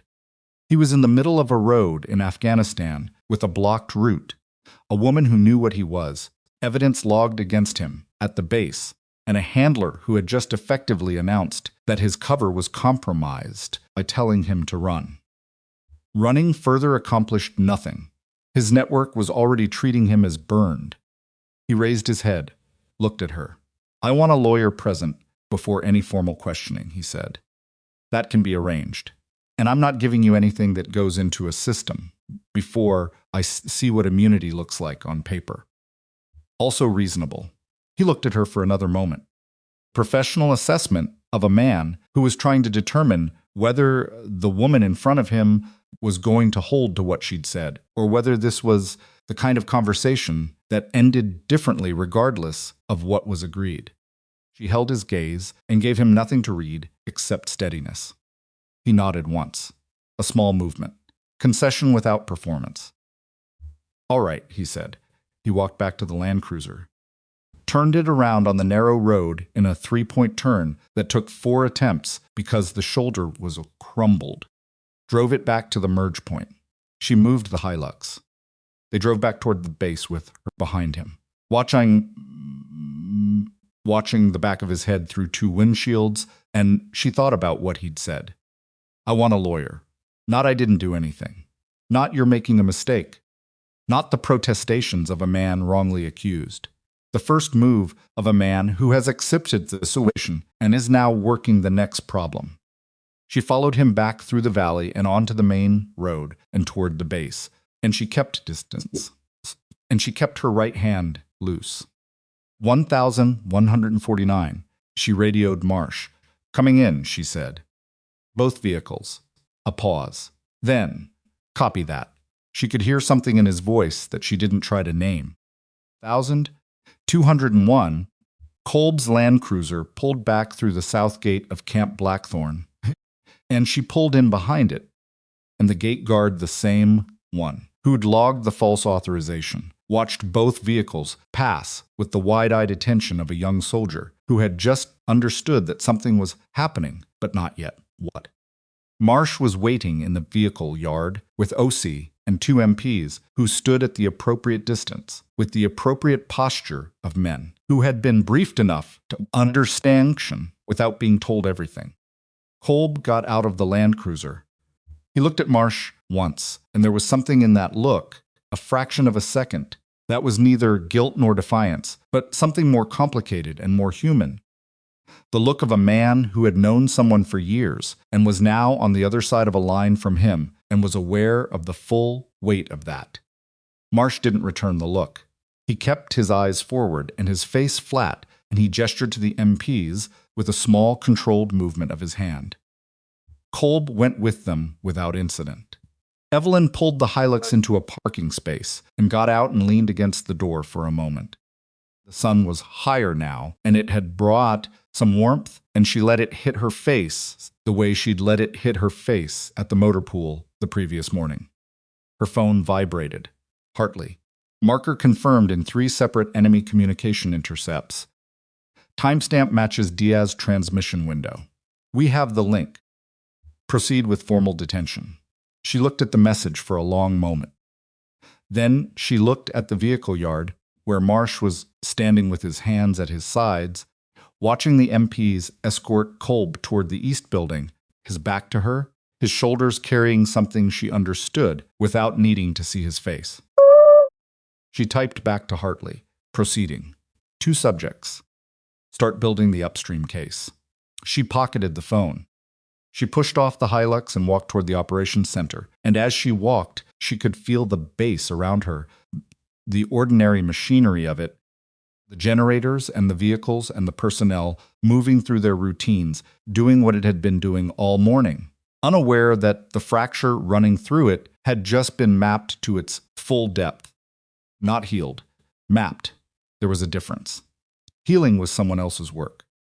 Someone who came after. Someone with more time and different tools, and the specific patience required for institutions to process damage they don't entirely want to admit they sustained. Her work was the mapping. She walked into the operations center and closed the door behind her. At the back of the room, through the glass partition of the small secondary office, she could see the routing basket sitting on the counter. The folder was gone in evidence now, logged and tagged, and traveling up the chain toward people who would spend months or years doing what she had done in 72 hours. The burner phone went back in her pocket. She stood at the map table and looked at the layout of the base and the terrain around it, and the long road north that Kolb had driven with his window down and his arm on the door, and the particular confidence of a man who thought he had time. He'd almost been right. Almost. She got herself a coffee from the back counter, stood with it at the table. The coffee was bad, had been sitting on the element since early morning, and had developed the specific bitterness of coffee that has been kept alive past the point of dignity. She drank it anyway. The bad coffee was still in her hand when Caldwell came through center door at 1000 through the operations center door at 1223 and stopped when he saw her with the expression of a man who has been handed a situation that is significantly larger than the briefing he received. He was followed by 2 men she didn't recognize civilian clothes, the particular kind of civilian clothes that people who usually wear uniforms wear when they're trying not to look like they usually wear uniforms. One had a leather portfolio under his arm. The other had the careful, managed affect of a lawyer or a very senior analyst, somebody whose job was to listen before he spoke and to remember everything he heard. Caldwell looked at her for a moment. Then, my office. Now. She set the coffee down. His office was larger than Marsh's, but not by much the same institutional spareness, the same corkboard with the same type of map overlay, the same smell of recycled air and long hours. He closed the door, and the two men positioned themselves without being directed, one near the wall, one near the window. They'd done this before. The body language of people who had been in a lot of rooms where difficult things were said and had learned to occupy those rooms without taking up space that wasn't theirs. Caldwell sat behind the desk. He didn't gesture for her to sit. Stood. "Sergeant Carter," he said, and then stopped. Looked at the desk surface for a moment. Looked back up. "Who are you?" Not a question. A statement requesting clarification. "Sir," he held up one hand. Flat. "I have two of my people in custody. One of them, a warrant officer I've worked with for 6 years, an ongoing signals audit, a DIA officer who apparently knew about a compromise inside my detachment for 4 months and chose to coordinate with an attachment sniper instead of coming to me, and a folder of evidence sitting in the East Building, annex that my S2 cannot fully read because it's above his clearance." He paused. "So I'm going to ask you again. Who are you?" She looked at him. Made the assessment Caldwell was not a man who was going to be managed. He was not a man who would accept partial information gracefully. He was, she decided, a man who deserved the full picture and who was going to get it regardless of her preferences. Because Hartley had already told her, in the message she'd received at 512 that morning, that if the operation reached formal detention stage, the cover designation was superseded. "Evelyn Carter is my legal name," she said. "My actual designation is a DIA program that doesn't have a name I can tell you. I was recruited 4 years ago out of the sniper course. My skills were real. The 75th Ranger attachment was partially real. The 1st Cavalry time was legend. My primary training is intelligence operations, with a secondary emphasis on close access collection." She paused. "I was assigned to your detachment by a program officer named Hartley, who identified the pattern of compromised operations and assessed that the source was internal to Blackthorn. My mission was to identify and document the source before another operation was burned." Caldwell was very still. The two men near the wall and the window were also very still, but their stillness was professional. His was personal. "How long has Hartley been running sources inside my unit without my knowledge?" he said. "I'm not a source. I'm an operative. The distinction matters for the reporting chain." "Does it? Because from where I'm sitting, it looks like someone decided my detachment had a leak, and instead of telling me, they sent a..." He stopped himself. Could see him choosing words carefully. "They sent someone in under a false designation to investigate my people without my knowledge or consent." "Yes, sir. And you don't see a problem with that?" "I see several problems with it," she said. "I also see 6 dead men from 2 previous operations, and a pattern that suggested the information about the leak had already traveled further up the reporting chain than it should have. Which is why this decision was made to the run collection operation, laterally rather than vertically." Something shifted in his face at the 6 dead men. She'd said it deliberately, not as a rhetorical move, but as a grounding reference. The thing that made the conversation's other discomforts proportionate. "You're saying someone above me knew," he said. "I'm saying someone in the DIA reporting chain above the initial identification was moved to a lateral posting shortly after the identification was made. I'm saying that's consistent with someone intervening to suppress the investigation. I'm not saying it was you or that you were implicated in any way." She held his gaze. "You weren't on the access list." That was the first thing Hartley checked.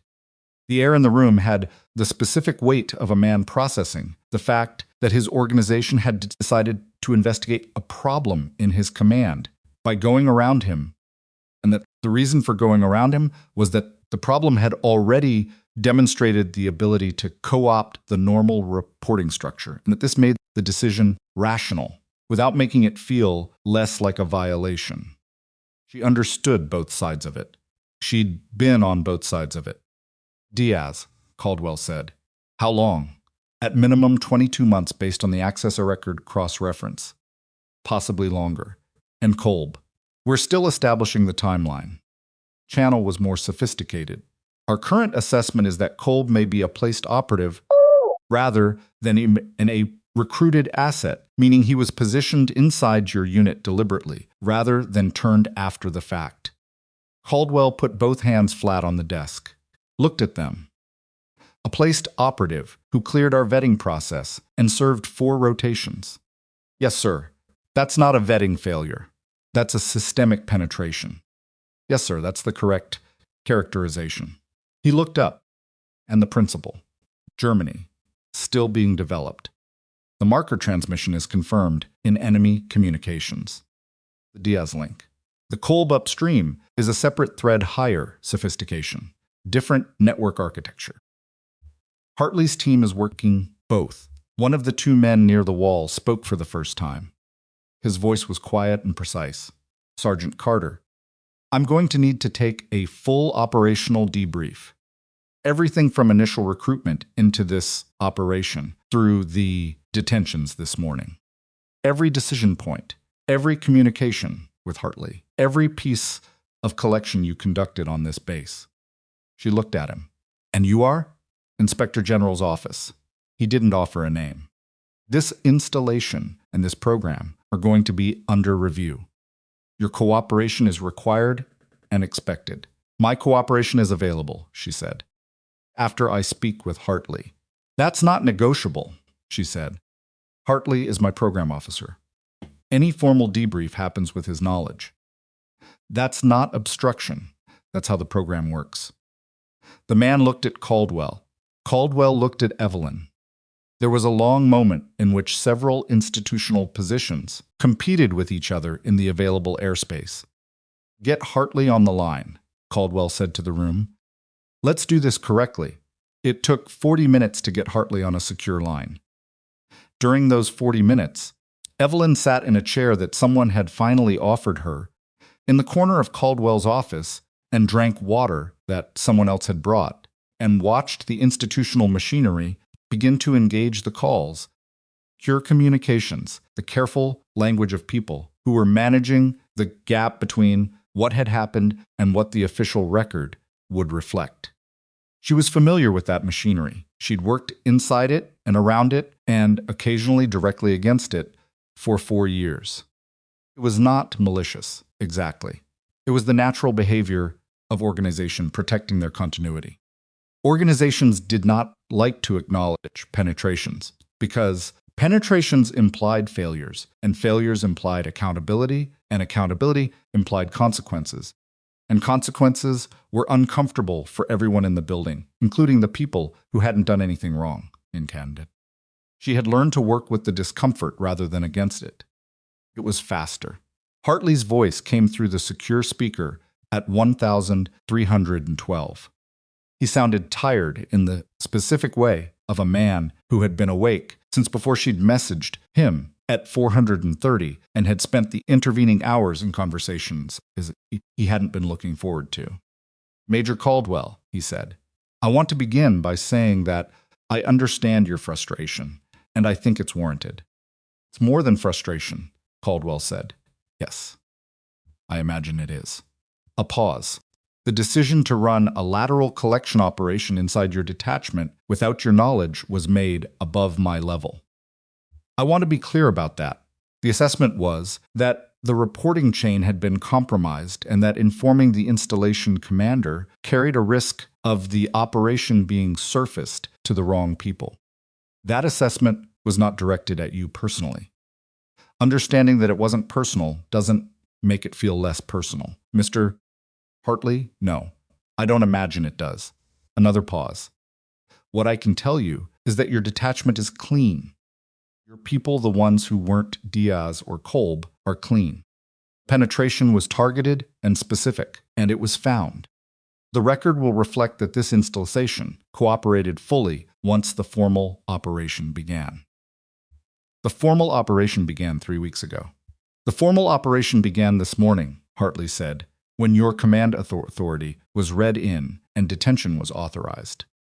Everything prior was a classified pre-operation. That's the distinction that matters for the record. Evelyn watched Caldwell's face. She watched him make the decision she could see it. The specific moment when a man decides that fighting the institutional framing is going to cost more than it gains, and that the better use of his energy is making sure the record reflects his command's integrity rather than litigating the method. It wasn't capitulation. It was pragmatism. She respected it. "All right," Caldwell said. "Let's talk about where we go from here." The debrief ran for 3 hours. It was conducted in the operations center with Caldwell, the IG officer, the second civilian, who turned out to be a JAG attorney, OC, and Hartley on the secure line. Marsh came in at the 90-minute mark, having been summoned from wherever he'd been waiting, and took a chair at the table with the posture of a man who was going to sit in this room for as long as was required and would not complain about any of it. Evelyn walked them through the full operation. Recruitment into the program. Initial briefing. The 3-week observation window. The signals intelligence.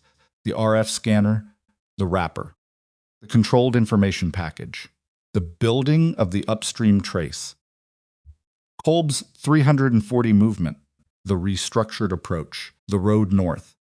She was precise and sequential, and she did not omit the decisions that hadn't worked perfectly, the initial blind spot on Kolb's parallel channel, the 12-hour window she'd set that had almost been too long, the risk she'd accepted in letting Diaz move the document before the Kolb question was resolved.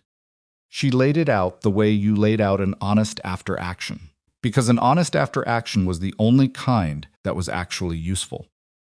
The IG officer wrote continuously. The JAG attorney asked 3 questions, each of them specific and procedural, and accepted her answers without pushing. Marsh asked 1 question near the end. He'd been quiet for most of the debrief, listening with the careful attention of a man who was updating his picture of events he'd been partially inside. "The roof shot," he said. "First night. The sentry on the northeast corner. You let him transmit before you took the shot?" "Yes, sir." "Why?" "Because if I'd taken the shot before the transmission, we'd have had a dead sentry and no signal to trace. The transmission was the first piece of physical evidence that the leak was active and real-time rather than a pre-operational compromise." She paused. "I needed the signal more than I needed him silent." Marsh looked at her. Something moved through his expression that she couldn't fully read. It was complicated, the expression of a man working through what it meant to have had a person on his team who was making calculations he wasn't aware of, who had let a moment play out for intelligence reasons while his people were taking fire 40 meters away. "You made a call," he said. "Yes, sir. And it was the right call. Produced the right result. Whether it was the right call is a different question." He looked at her for a moment longer. Then he nodded. "Not agreement? Exactly. Acknowledgement." The debrief closed at 1,630. The IG officer had 40 pages of notes and the particular satisfied exhaustion of a man who had gotten what he came for. Hartley signed off with a promise to have a formal written summary to Caldwell by 800 the following morning.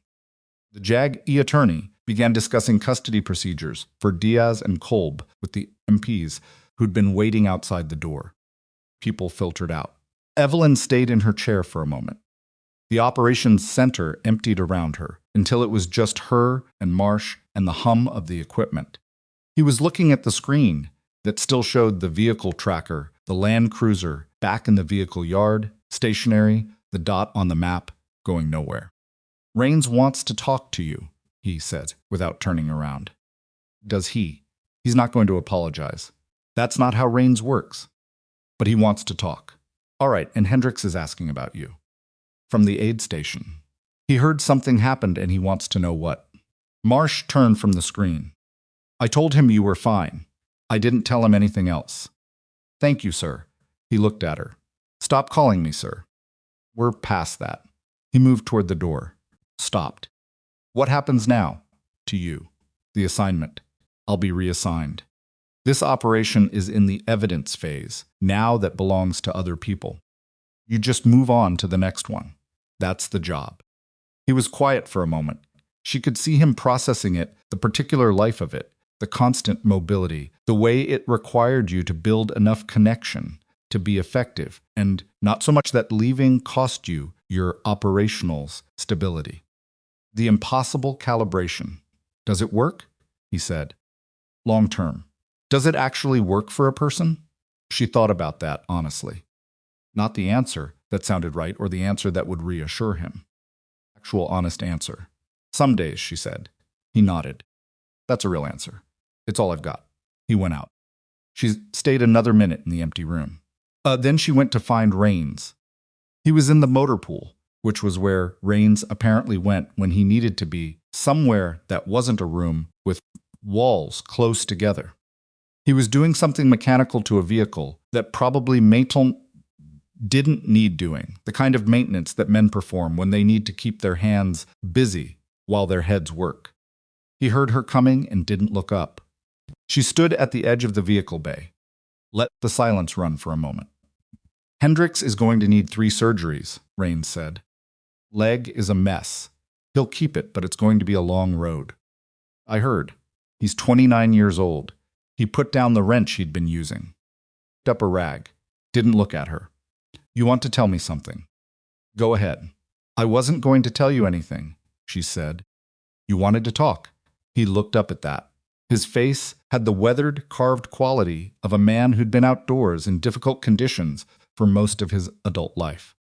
Skepticism she'd read in him since the first night was still there, but it had changed Textra's dismissal, more something she recognized as the specific discomfort of being wrong about something you were confident about. You knew before we lifted off, he said. I suspected. That's a distinction without a lot of difference from where I'm standing. From where you're standing, yes. From where I was standing, a suspicion I couldn't prove yet, and a suspicion that if shared prematurely would have told the source that he was being watched and burned the only chance we had to trace him upstream. She held his gaze. I was making the call that gives us the best outcome across the full scope of the problem. That call cost Hendricks his leg. I know that. I'm going to know it for a long time. Rains looked at her. The directness of it seemed to land differently than he'd expected. He'd been ready for deflection or justification. She'd given him neither. You actually feel that, he said. Yes. You're not just saying it. No. He was quiet. Folded the rag. Set it down, I said something. First night, on the helicopter. About the sentry rotation. I heard it. Yeah. He rubbed the back of his neck. I wasn't wrong about all of it. You were someone I didn't know, and didn't know how to read, and that made me uncomfortable, and I handled the discomfort badly. She waited. But the part where I assumed you were here because of regulations, and not because you were the best person for what needed to be done. He looked at the vehicle. That part I was wrong about. Coming from Rains, she understood this was the equivalent of a formal written apology from most people. She didn't make him elaborate. Noted, she said. For what it's worth, you weren't the worst. Not even close. Something moved in his face that was almost a smile. High praise. It's all I've got today. She left him in the motor pool. She had one more conversation she'd been putting off, because she wasn't sure what it was going to cost her, and she didn't have a clear read on how it would go. And those were exactly the conditions under which she tended to put things off. She went to the East building, knocked on Osi's door. Come in, he said. He was packing. Not personal effects, operational materials, the physical evidence of 4 months of work being organized into a form that could travel.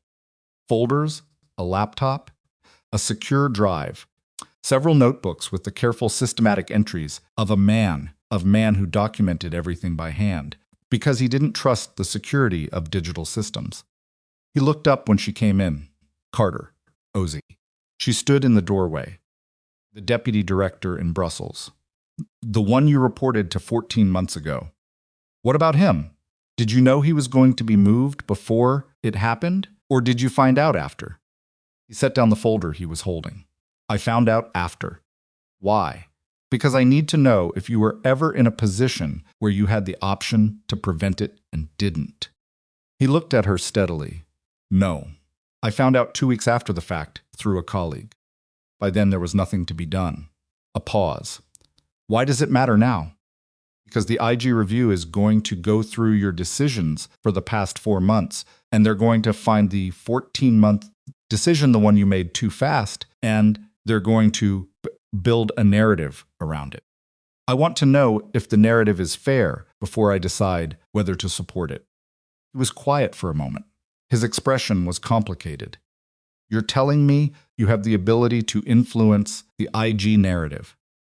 I'm telling you I have a debrief on record that covers this operation and that the way I characterize certain decisions, mine and other people's, has weight in what that record looks like. She paused. I don't do that for trade. I do it because the record should be accurate. So I need to know if the 14-month decision is accurately characterized as an error in judgment under time pressure or as something else. It was an error in judgment under time pressure, he said. I was 36 hours into a collection window. I'd just confirmed the identification. I had 4 months of prior work in my hands, and I made a call about who was safe to report to that I would make differently now. He held her gaze. There's no version of it I'm proud of. There's also no version where I was acting in bad faith. That's what I needed to hear, she said. She started to turn. Carter. She stopped. You went up that road alone, he said. To intercept Kolb. Yes, that was a significant risk. It was a calculated one. He could have shot you. Could have, she agreed. He didn't. Osi looked at her for a moment. You knew he wouldn't. That's why you went alone. She thought about that. Thought about standing beside the gray Hilux, with her right hand loose at her side, watching Kolb step out of the Land Cruiser with his hands visible, and his face making the calculation. Assessed it as unlikely, she said, not impossible. Unlikely. Based on what? Based on the fact that a professional operative who has successfully maintained cover for an extended period understands that killing a military asset in a rural area in broad daylight is the kind of action that turns a manageable situation into an unmanageable one. Compromised, not cornered. There's a difference. Cornered people do unpredictable things. Compromised professionals do math. Osi looked at her for a long moment. You're very calm about having been in a situation that could have ended significantly worse. I'm calm because it didn't, and when it doesn't go the way it went today. She held his gaze. Then I'm not calm, but I'm also not in a position to report it. He absorbed that without expression. Then he picked up the folder again. For what it's worth, the 4 months of work I wasn't able to close. You did it in 72 hours. I had your 4 months of work to build on. Partially, he said. The rest was yours. She left him to his packing. At 1,830, she was summoned back to Caldwell's office. She'd spent the intervening time in her bunk not sleeping, writing her own operational notes in the small leather notebook she'd carried for 4 years. The one with the initials E. See on the inside cover, in her own handwriting, and nothing else identifiable. The notes were cryptic enough to be meaningless without context and detailed enough to be useful as a memory aid during the formal written debrief she'd be required to produce in the next 72 hours. Caldwell was alone. He looked like a man who had been on the phone for the past 2 hours and had learned things from those conversations that had reorganized his understanding of the past 6 years of his career. He gestured to the chair across from his desk. She sat. Kolb is talking, he said, already. Apparently he made his decision in the vehicle on the way back from the road. The lawyer conversation didn't take long. He wants a deal, and he's positioned himself to offer something worth dealing for. Caldwell looked at his desk. He's confirming the principal in Germany. He's also telling us. The principal in Germany is not the top of the network. I know. You know. I had that assessment early this morning. I didn't have confirmation. Now I do. Caldwell looked at her with the expression he'd been wearing on and off since 1000, 223, not quite frustration, not quite respect, something in the complicated territory between them. How far up does Kolb say it goes? What did he say? He says the network has assets in 4 NATO member countries, that it's been operational for 11 years, that the Germany principal is a regional coordinator, not the top. He paused. He says he doesn't know who's at the top, that the architecture is specifically designed so that no single node knows more than 2 levels above itself, consistent with what we know about the network structure. She thought about it. If he's telling the truth about not knowing the top, and he probably is, because that's how you build a network that survives compromise, then his value is lateral, not vertical. He can give you the Germany principle and the regional architecture. The vertical picture is going to require a different approach, which is not your assignment. No, not this operation. Caldwell was quiet for a moment. He picked up a pen, set it down, picked it up again. The IG review is going to be thorough. Hartley's program is going to be examined. My detachment is going to be examined. You're going to be examined. He looked at her. I want to ask you something directly, and I want a direct answer. All right. Do you believe that the decision to run this operation laterally around my command authority, without informing me, was the correct decision? Not tactically, structurally. Do you believe it was right? She thought about that for a moment. Genuinely. Not the answer that served her, not the answer that served the program. I believe it was the least bad available option, given what was known at the time, she said. I don't think it was right in the way that means clean and defensible. I think it was right in the way that means it was better than the alternatives, and that the alternatives included people dying who didn't have to die. She paused. I also think you deserved better. Both of those things are true at the same time. Caldwell looked at her. That's an honest answer. The only kind I have today. He almost smiled. Didn't quite make it. Hartley said something interesting on the call. He said you were one of 3 people his program has run in the past 4 years, and that you had the highest operational success rate and the highest rate of accurate ethical judgment under pressure. He looked at the desk. He said those 2 things usually don't coexist. She didn't respond to that. He also said that you've never once asked for an extended assignment. That every operation ends, you write the debrief, and you wait for the next one. Caldwell paused. He seemed to find that unusual.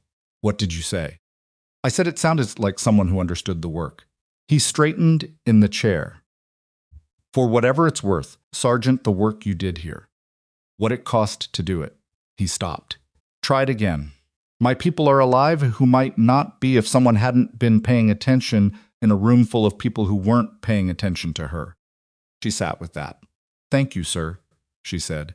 It came out the same way it had with Marsh, more plainly than she'd intended. Less professional. He nodded. The formal orders reassigning you to Bagram for debrief are being cut tonight. You'll have until 600 tomorrow. After that, you're out of my hair and into Hartley's. She stood. He stood, which she hadn't expected. He extended his hand across the desk.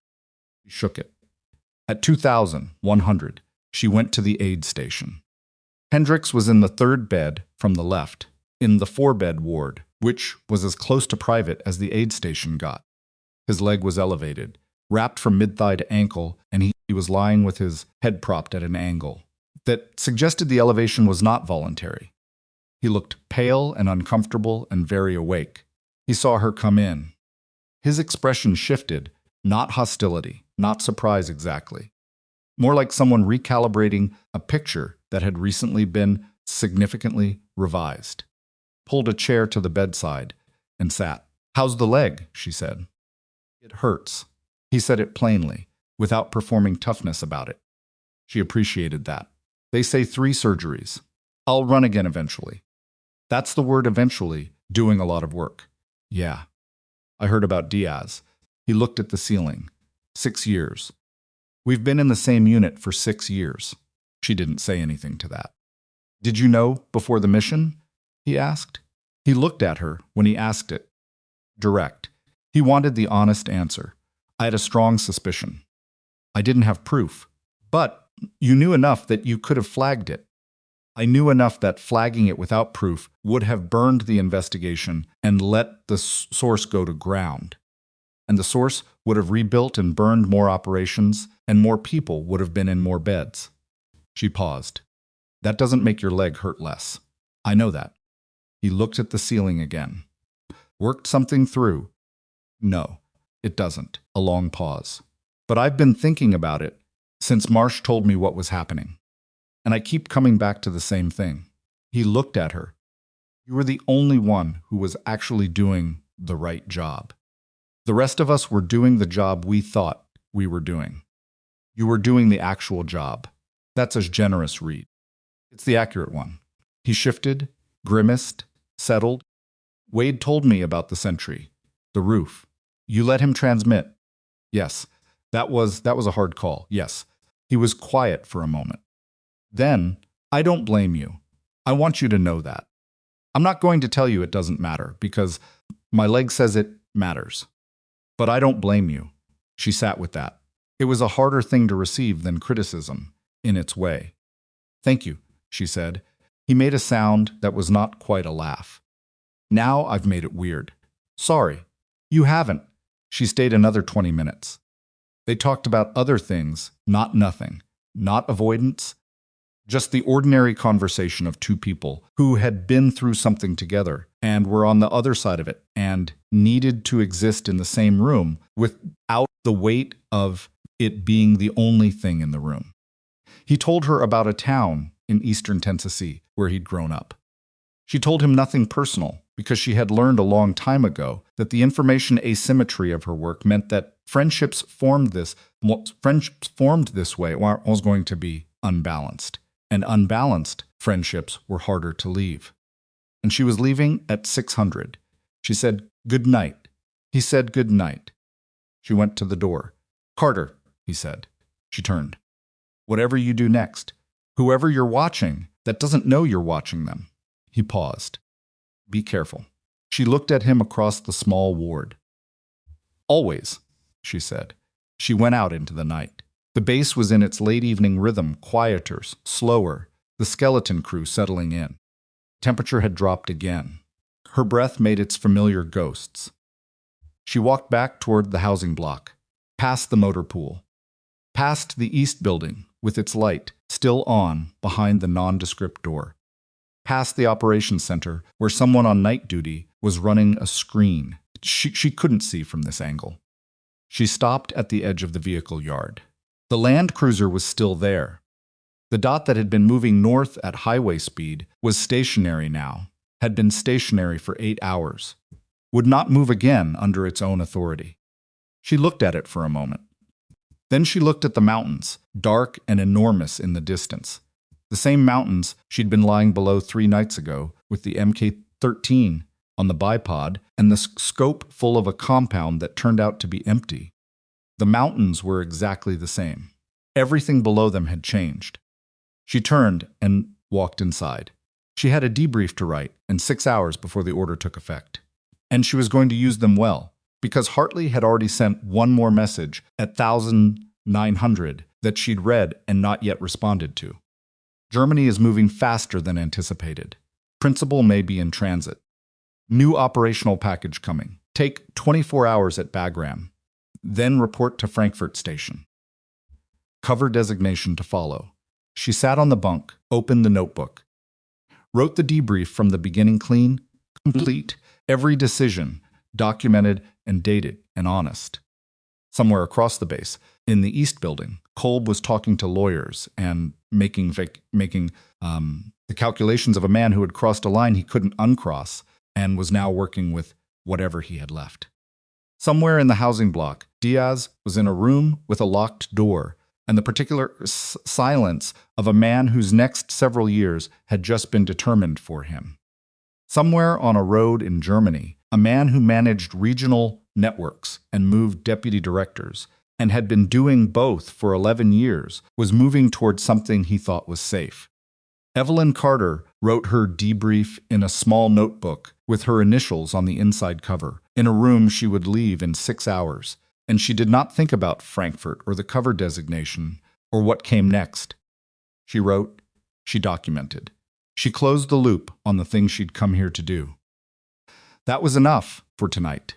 She finished the debrief at 147. 43 pages in the notebook, close written, every decision sequenced and dated. She read it back once, not for sentiment. For accuracy, then closed the cover and set it on the kit bag she'd already packed. 6 hours had become 4.5. She didn't need the remaining time for sleep. She'd learned to function on less. She sat on the edge of the bunk in the dark and let the quiet of the base move around her. The generators. The distant sound of a vehicle on the perimeter road.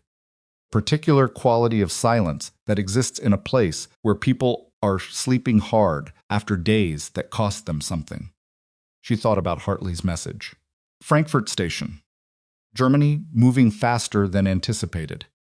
She thought about a man managing regional networks from a city she'd never been to, who didn't know that the thread connecting him to a compromised SF detachment in Afghanistan had been pulled, who was moving toward something he believed was safe. She thought about what it would take to get close to him. New cover, new language. Her German was functional, not fluent. She'd need 2 weeks minimum to bring it up to operational standard. New identity architecture, built clean from the foundation. New team of people she'd never met who would look at her the same way Rains had looked at her on the first night, and she'd have to do it all again. She was tired. She noted the tiredness the way you note the weather accurately. Drama, without letting it become a decision. Tired was a condition. It wasn't a reason. She picked up the burner phone. Typed to Hartley. Debrief complete.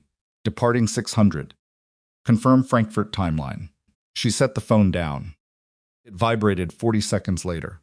Frankfurt window is 10 days. You have time. Take 3 days at Bagram actual rest, not operational rest. That's an order, not a suggestion. She almost smiled at that. Typed back. Noted. Then she lay down on the bunk with her boots still on and closed her eyes, and this time she slept. At 530, she was dressed, packed, and standing outside the housing block in the pre-dawn cold when Marsh found her. He came around the corner from the operations center direction, carrying 2 cups of coffee, and he offered her one. Without saying anything.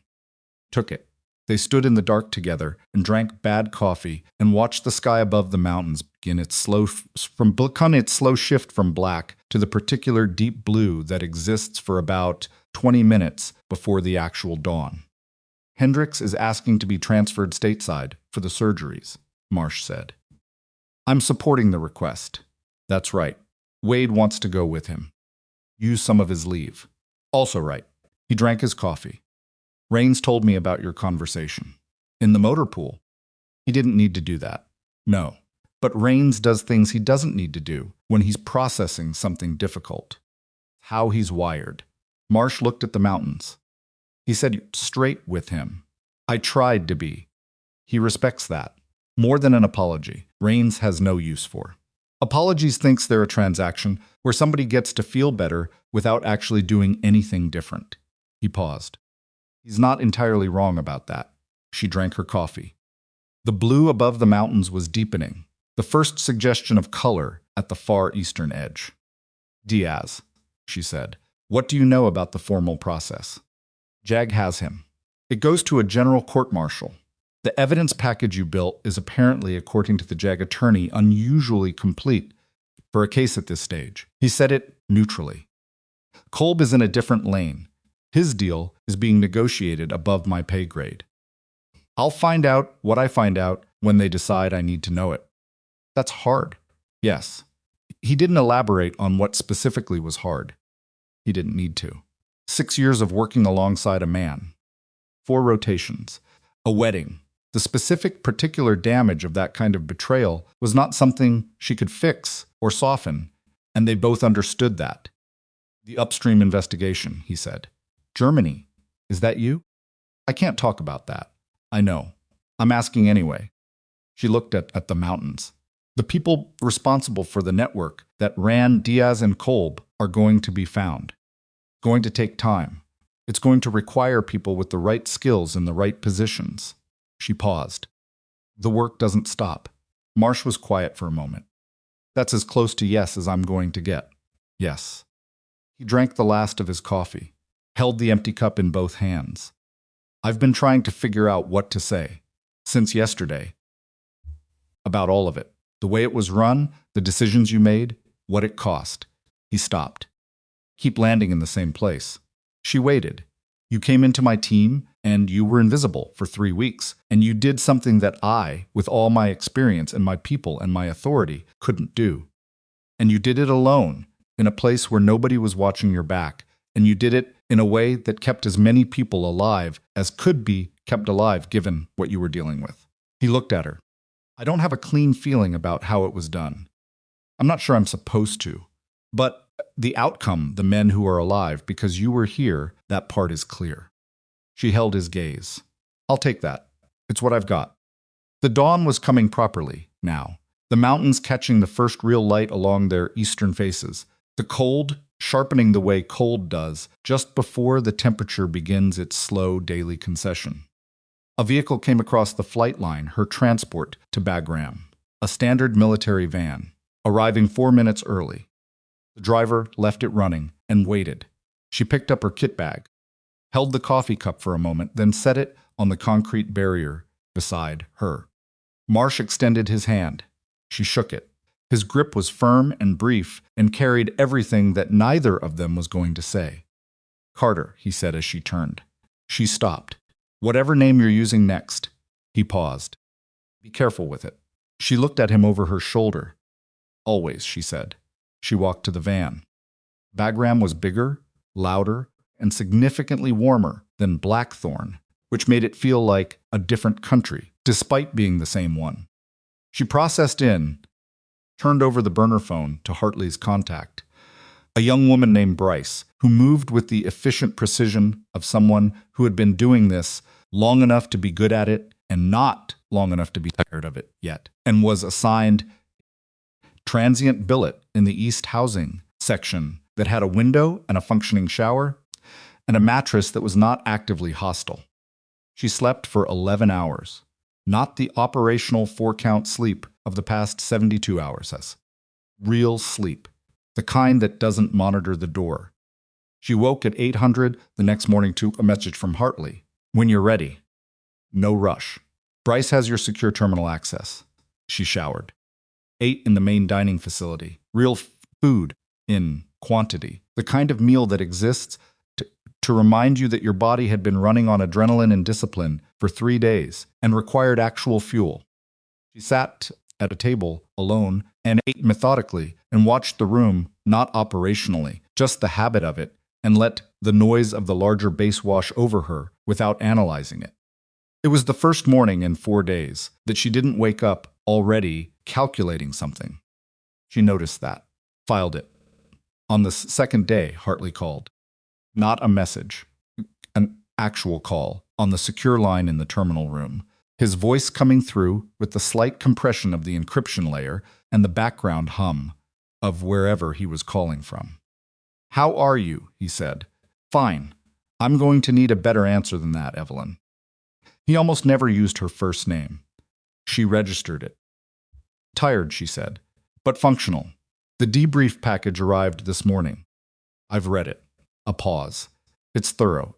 It's complete. More than that. The decision documentation, the points where you chose not to act, and why that's the part that's going to matter for the IG review. You documented your reasoning in real time. That's rare. Another pause.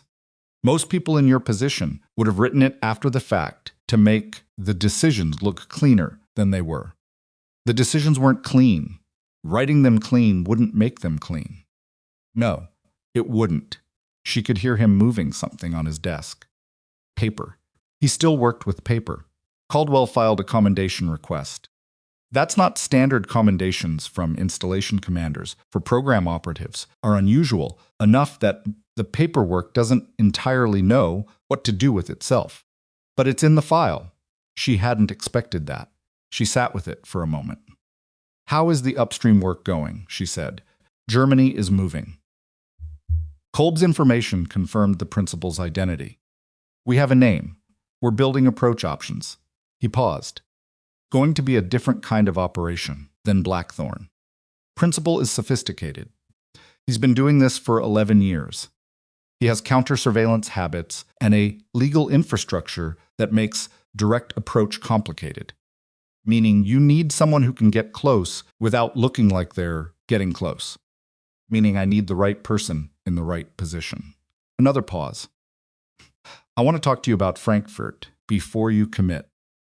That's why I'm calling instead of just sending the package. Straighten slightly. Talk. The Frankfurt assignment is real. The window is real. But it's going to be longer than Blackthorn, 6 months minimum, possibly a year. The cover's deep. Academic, not military. You'd be building a legend from the ground up in an environment that has nothing to do with anything you've been doing for 4 years. He paused. I want to make sure you understand what you're saying yes to before you say it. I understand what I'm saying yes to, Evelyn. The first name again. When did you last not have an assignment? She thought about it. Genuinely. 14 months ago. Between the Ankara operation and the Morocco pre-deployment. 14 months. And before that, Hartley, I'm asking. She was quiet for a moment. 19 months before that. Quiet on his end. The compression hum filled the space. You're 28 years old, he said.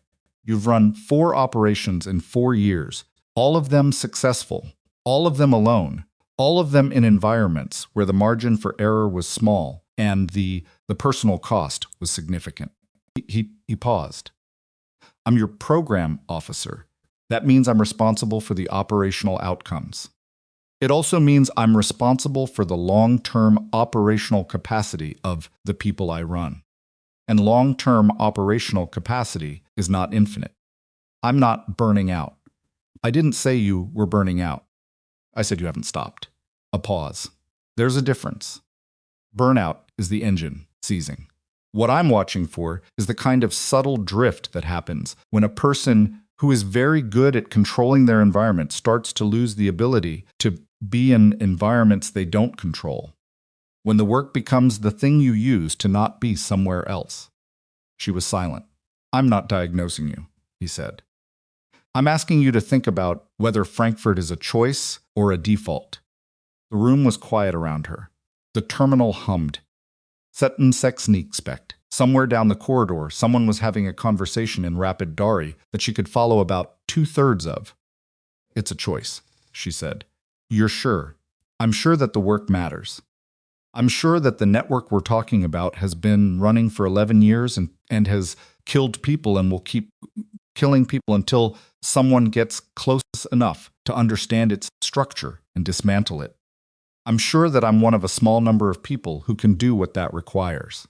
She paused.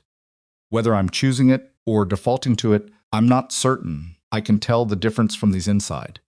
But I know the work is real, and I know I can do it, and I know what happens if someone who can do it decides not to. Hartley was quiet for a long moment. All right, he said. Frankfurt package goes to Bryce today. You have 3 days here, not 2. Use them. He paused. And Evelyn. What? The commendation. Caldwell's.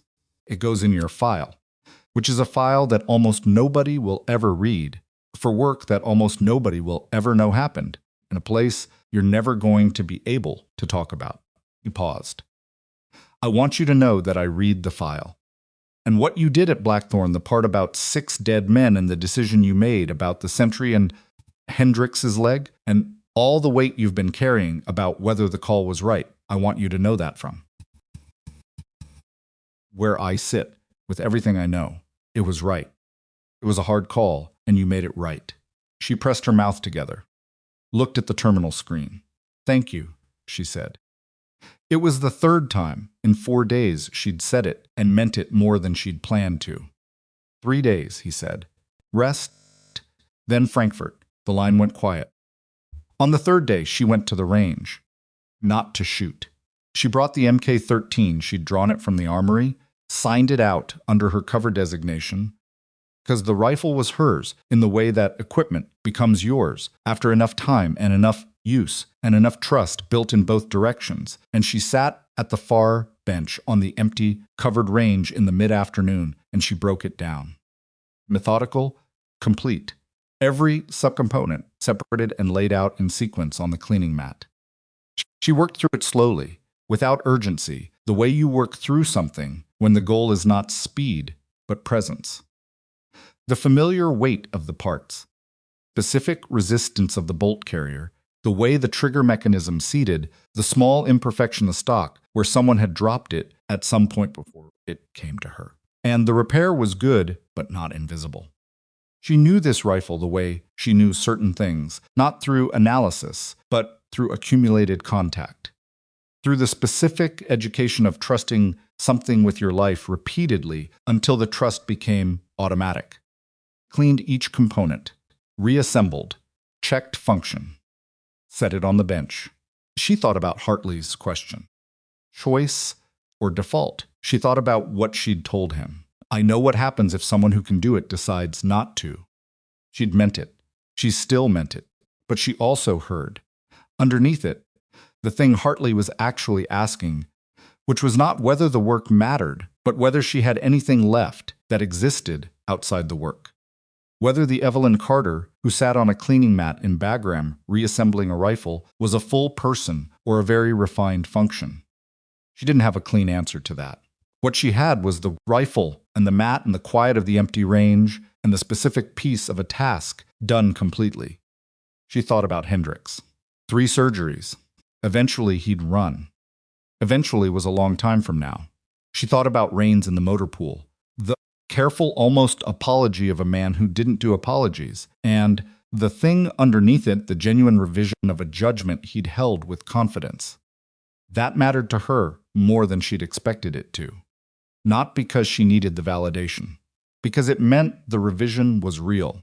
Because real revision was rare. She thought about Marsh, standing in the cold with 2 cups of bad coffee, watching the mountains take the first light. Whatever name you're using next, be careful with it. Picked up the rifle, set it back in the case, locked the clasps. She was not a different person than the one who had loaded onto the helicopter 4 nights ago. With a team of men who looked through her. She was not transformed by what had happened, not healed of anything, not suddenly reconciled to the specific loneliness of the work she did. Those things didn't happen cleanly. They accumulated and shifted, and occasionally, after enough time, you looked at them and found they were smaller than you remembered, or different in shape. What she was, sitting in the quiet of the empty range, was clear. About the work, about the next thing, about the fact that choosing difficult and necessary things and then doing them imperfectly and at personal cost was the only version of a life she knew how to respect. That was enough. Not everything. Enough. Frankfurt package arrived via Bryce at 1,600 on the 3rd day. It was thorough, 18 pages of cover architecture, operational background, network mapping, as far as Kolb's debrief had extended it, and a contact instruction for the Frankfurt station chief, who would be her in-country support. Cover was an academic researcher. Art history, specifically a subfield that required cultural fluency and provided natural access to the kind of social environments where a man managing regional networks might move. Galleries, institutional events, the peripheral world of money and culture, and the people who inhabited both. She read the package twice, committed the essential elements, made 3 notes in the small leather notebook. Then she went to the secure communications room and drafted a message to the Frankfurt station, chief, brief, professional, establishing contact and timeline, and sent it.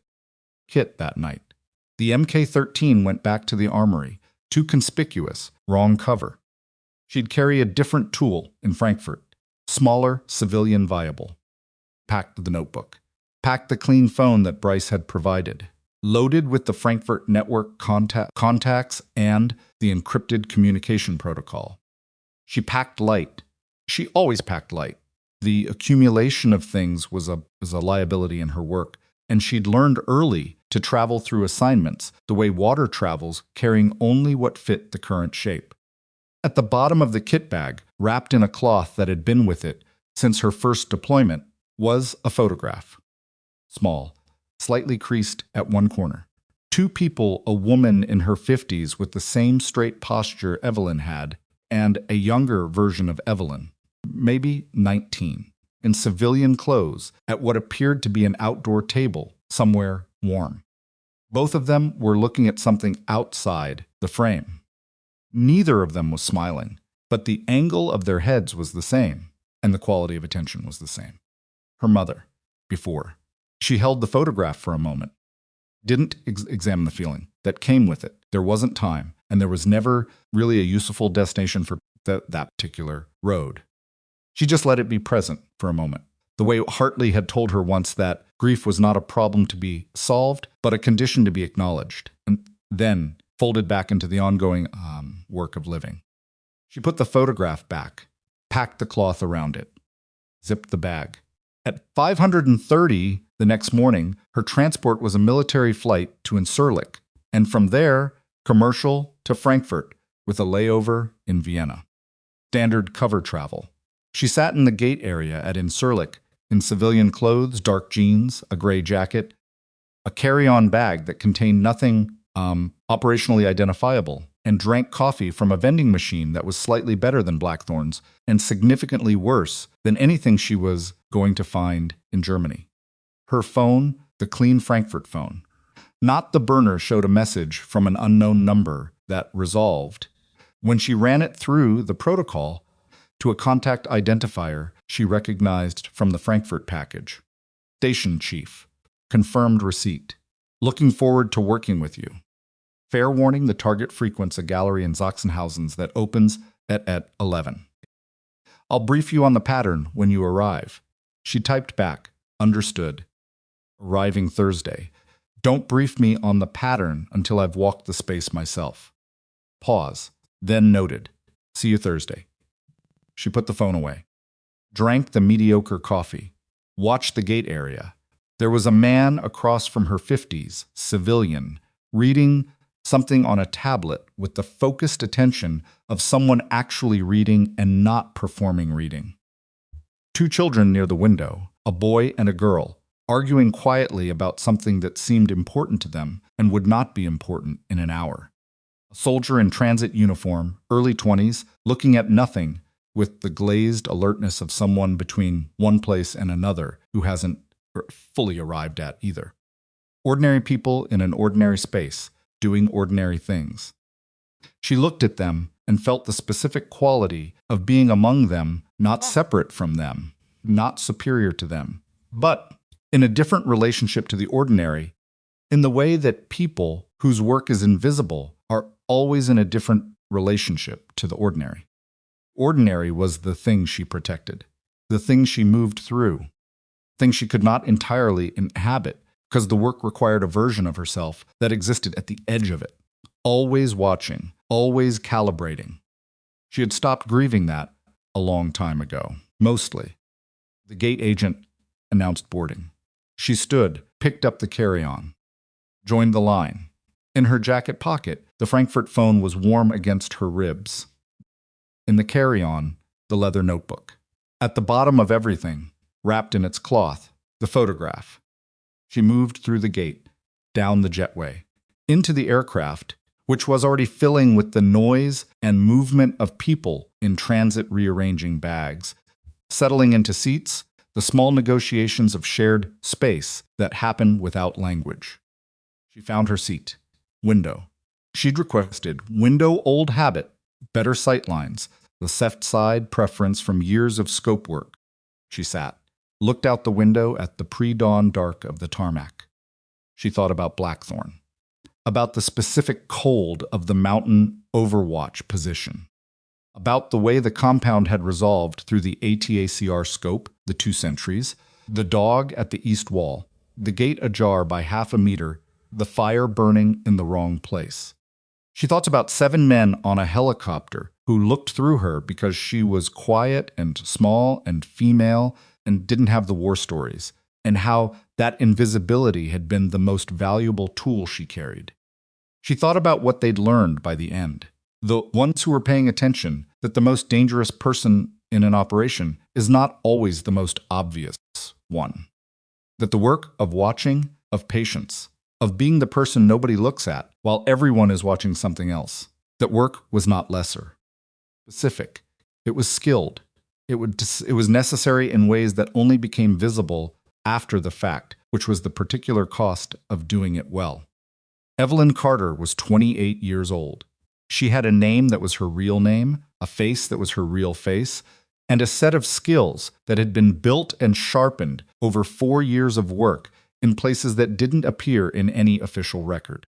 She had a photograph of her mother and a clean phone and a leather notebook and a flight to Frankfurt. She had, somewhere beneath the operational layer, tiredness that was real and a loneliness that was also real, and a knowledge that both of those things were going to accompany her into the next assignment the way they'd accompanied her into the last one. That was the actual condition of the work, and pretending otherwise was a luxury she'd stopped affording herself. And she had the specific, clear, undiminished certainty that the work mattered. That the network in Germany was real, and the damage it did was real, and the people who would not die because someone got close enough to understand it, those people were real too, even if they'd never know her name. The aircraft pushed back from the gate. The engines rose. She watched the tarmac fall away, watched the lights of the base get smaller, watched the dark spread out below her in all directions, enormous and ordinary, full of the ongoing work of the world. She opened the notebook to a clean page, wrote 3 words at the top, Frankfurt, day 0, and then she began. 6 months later, in a gallery in Sachsenhausen, a man named Heinrich Morell stood in front of a painting he'd bought at auction and thought himself untouchable. He had 11 years of careful architecture between himself and consequence. He had resources and contacts and the specific confidence of someone who had never been seen by the right person at the right moment. He had not yet noticed the woman who had been in this gallery 4 times in the past 3 weeks. The one who always stood slightly to the left of center, who always looked at the work rather than the people, until you looked closely enough to understand that looking at the work and looking at the people were not, for her, different things. He had not noticed her the way that men like him rarely noticed the people who weren't performing their danger at him. He would. She would make sure of it, not with a rifle, not with a confrontation, with the slow, patient, invisible work of someone who had learned long ago that the most powerful position in any room was the one nobody thought to defend. The woman who was always in the background. The woman who was never just watching. The woman who already knew more than you'd given her credit for and was waiting with the particular patience of someone who had all the time she needed for the exact right moment to let you find out. The greatest threat is never the one you see coming. It is the one who is already there, watching, waiting, and knowing, long before you thought to look.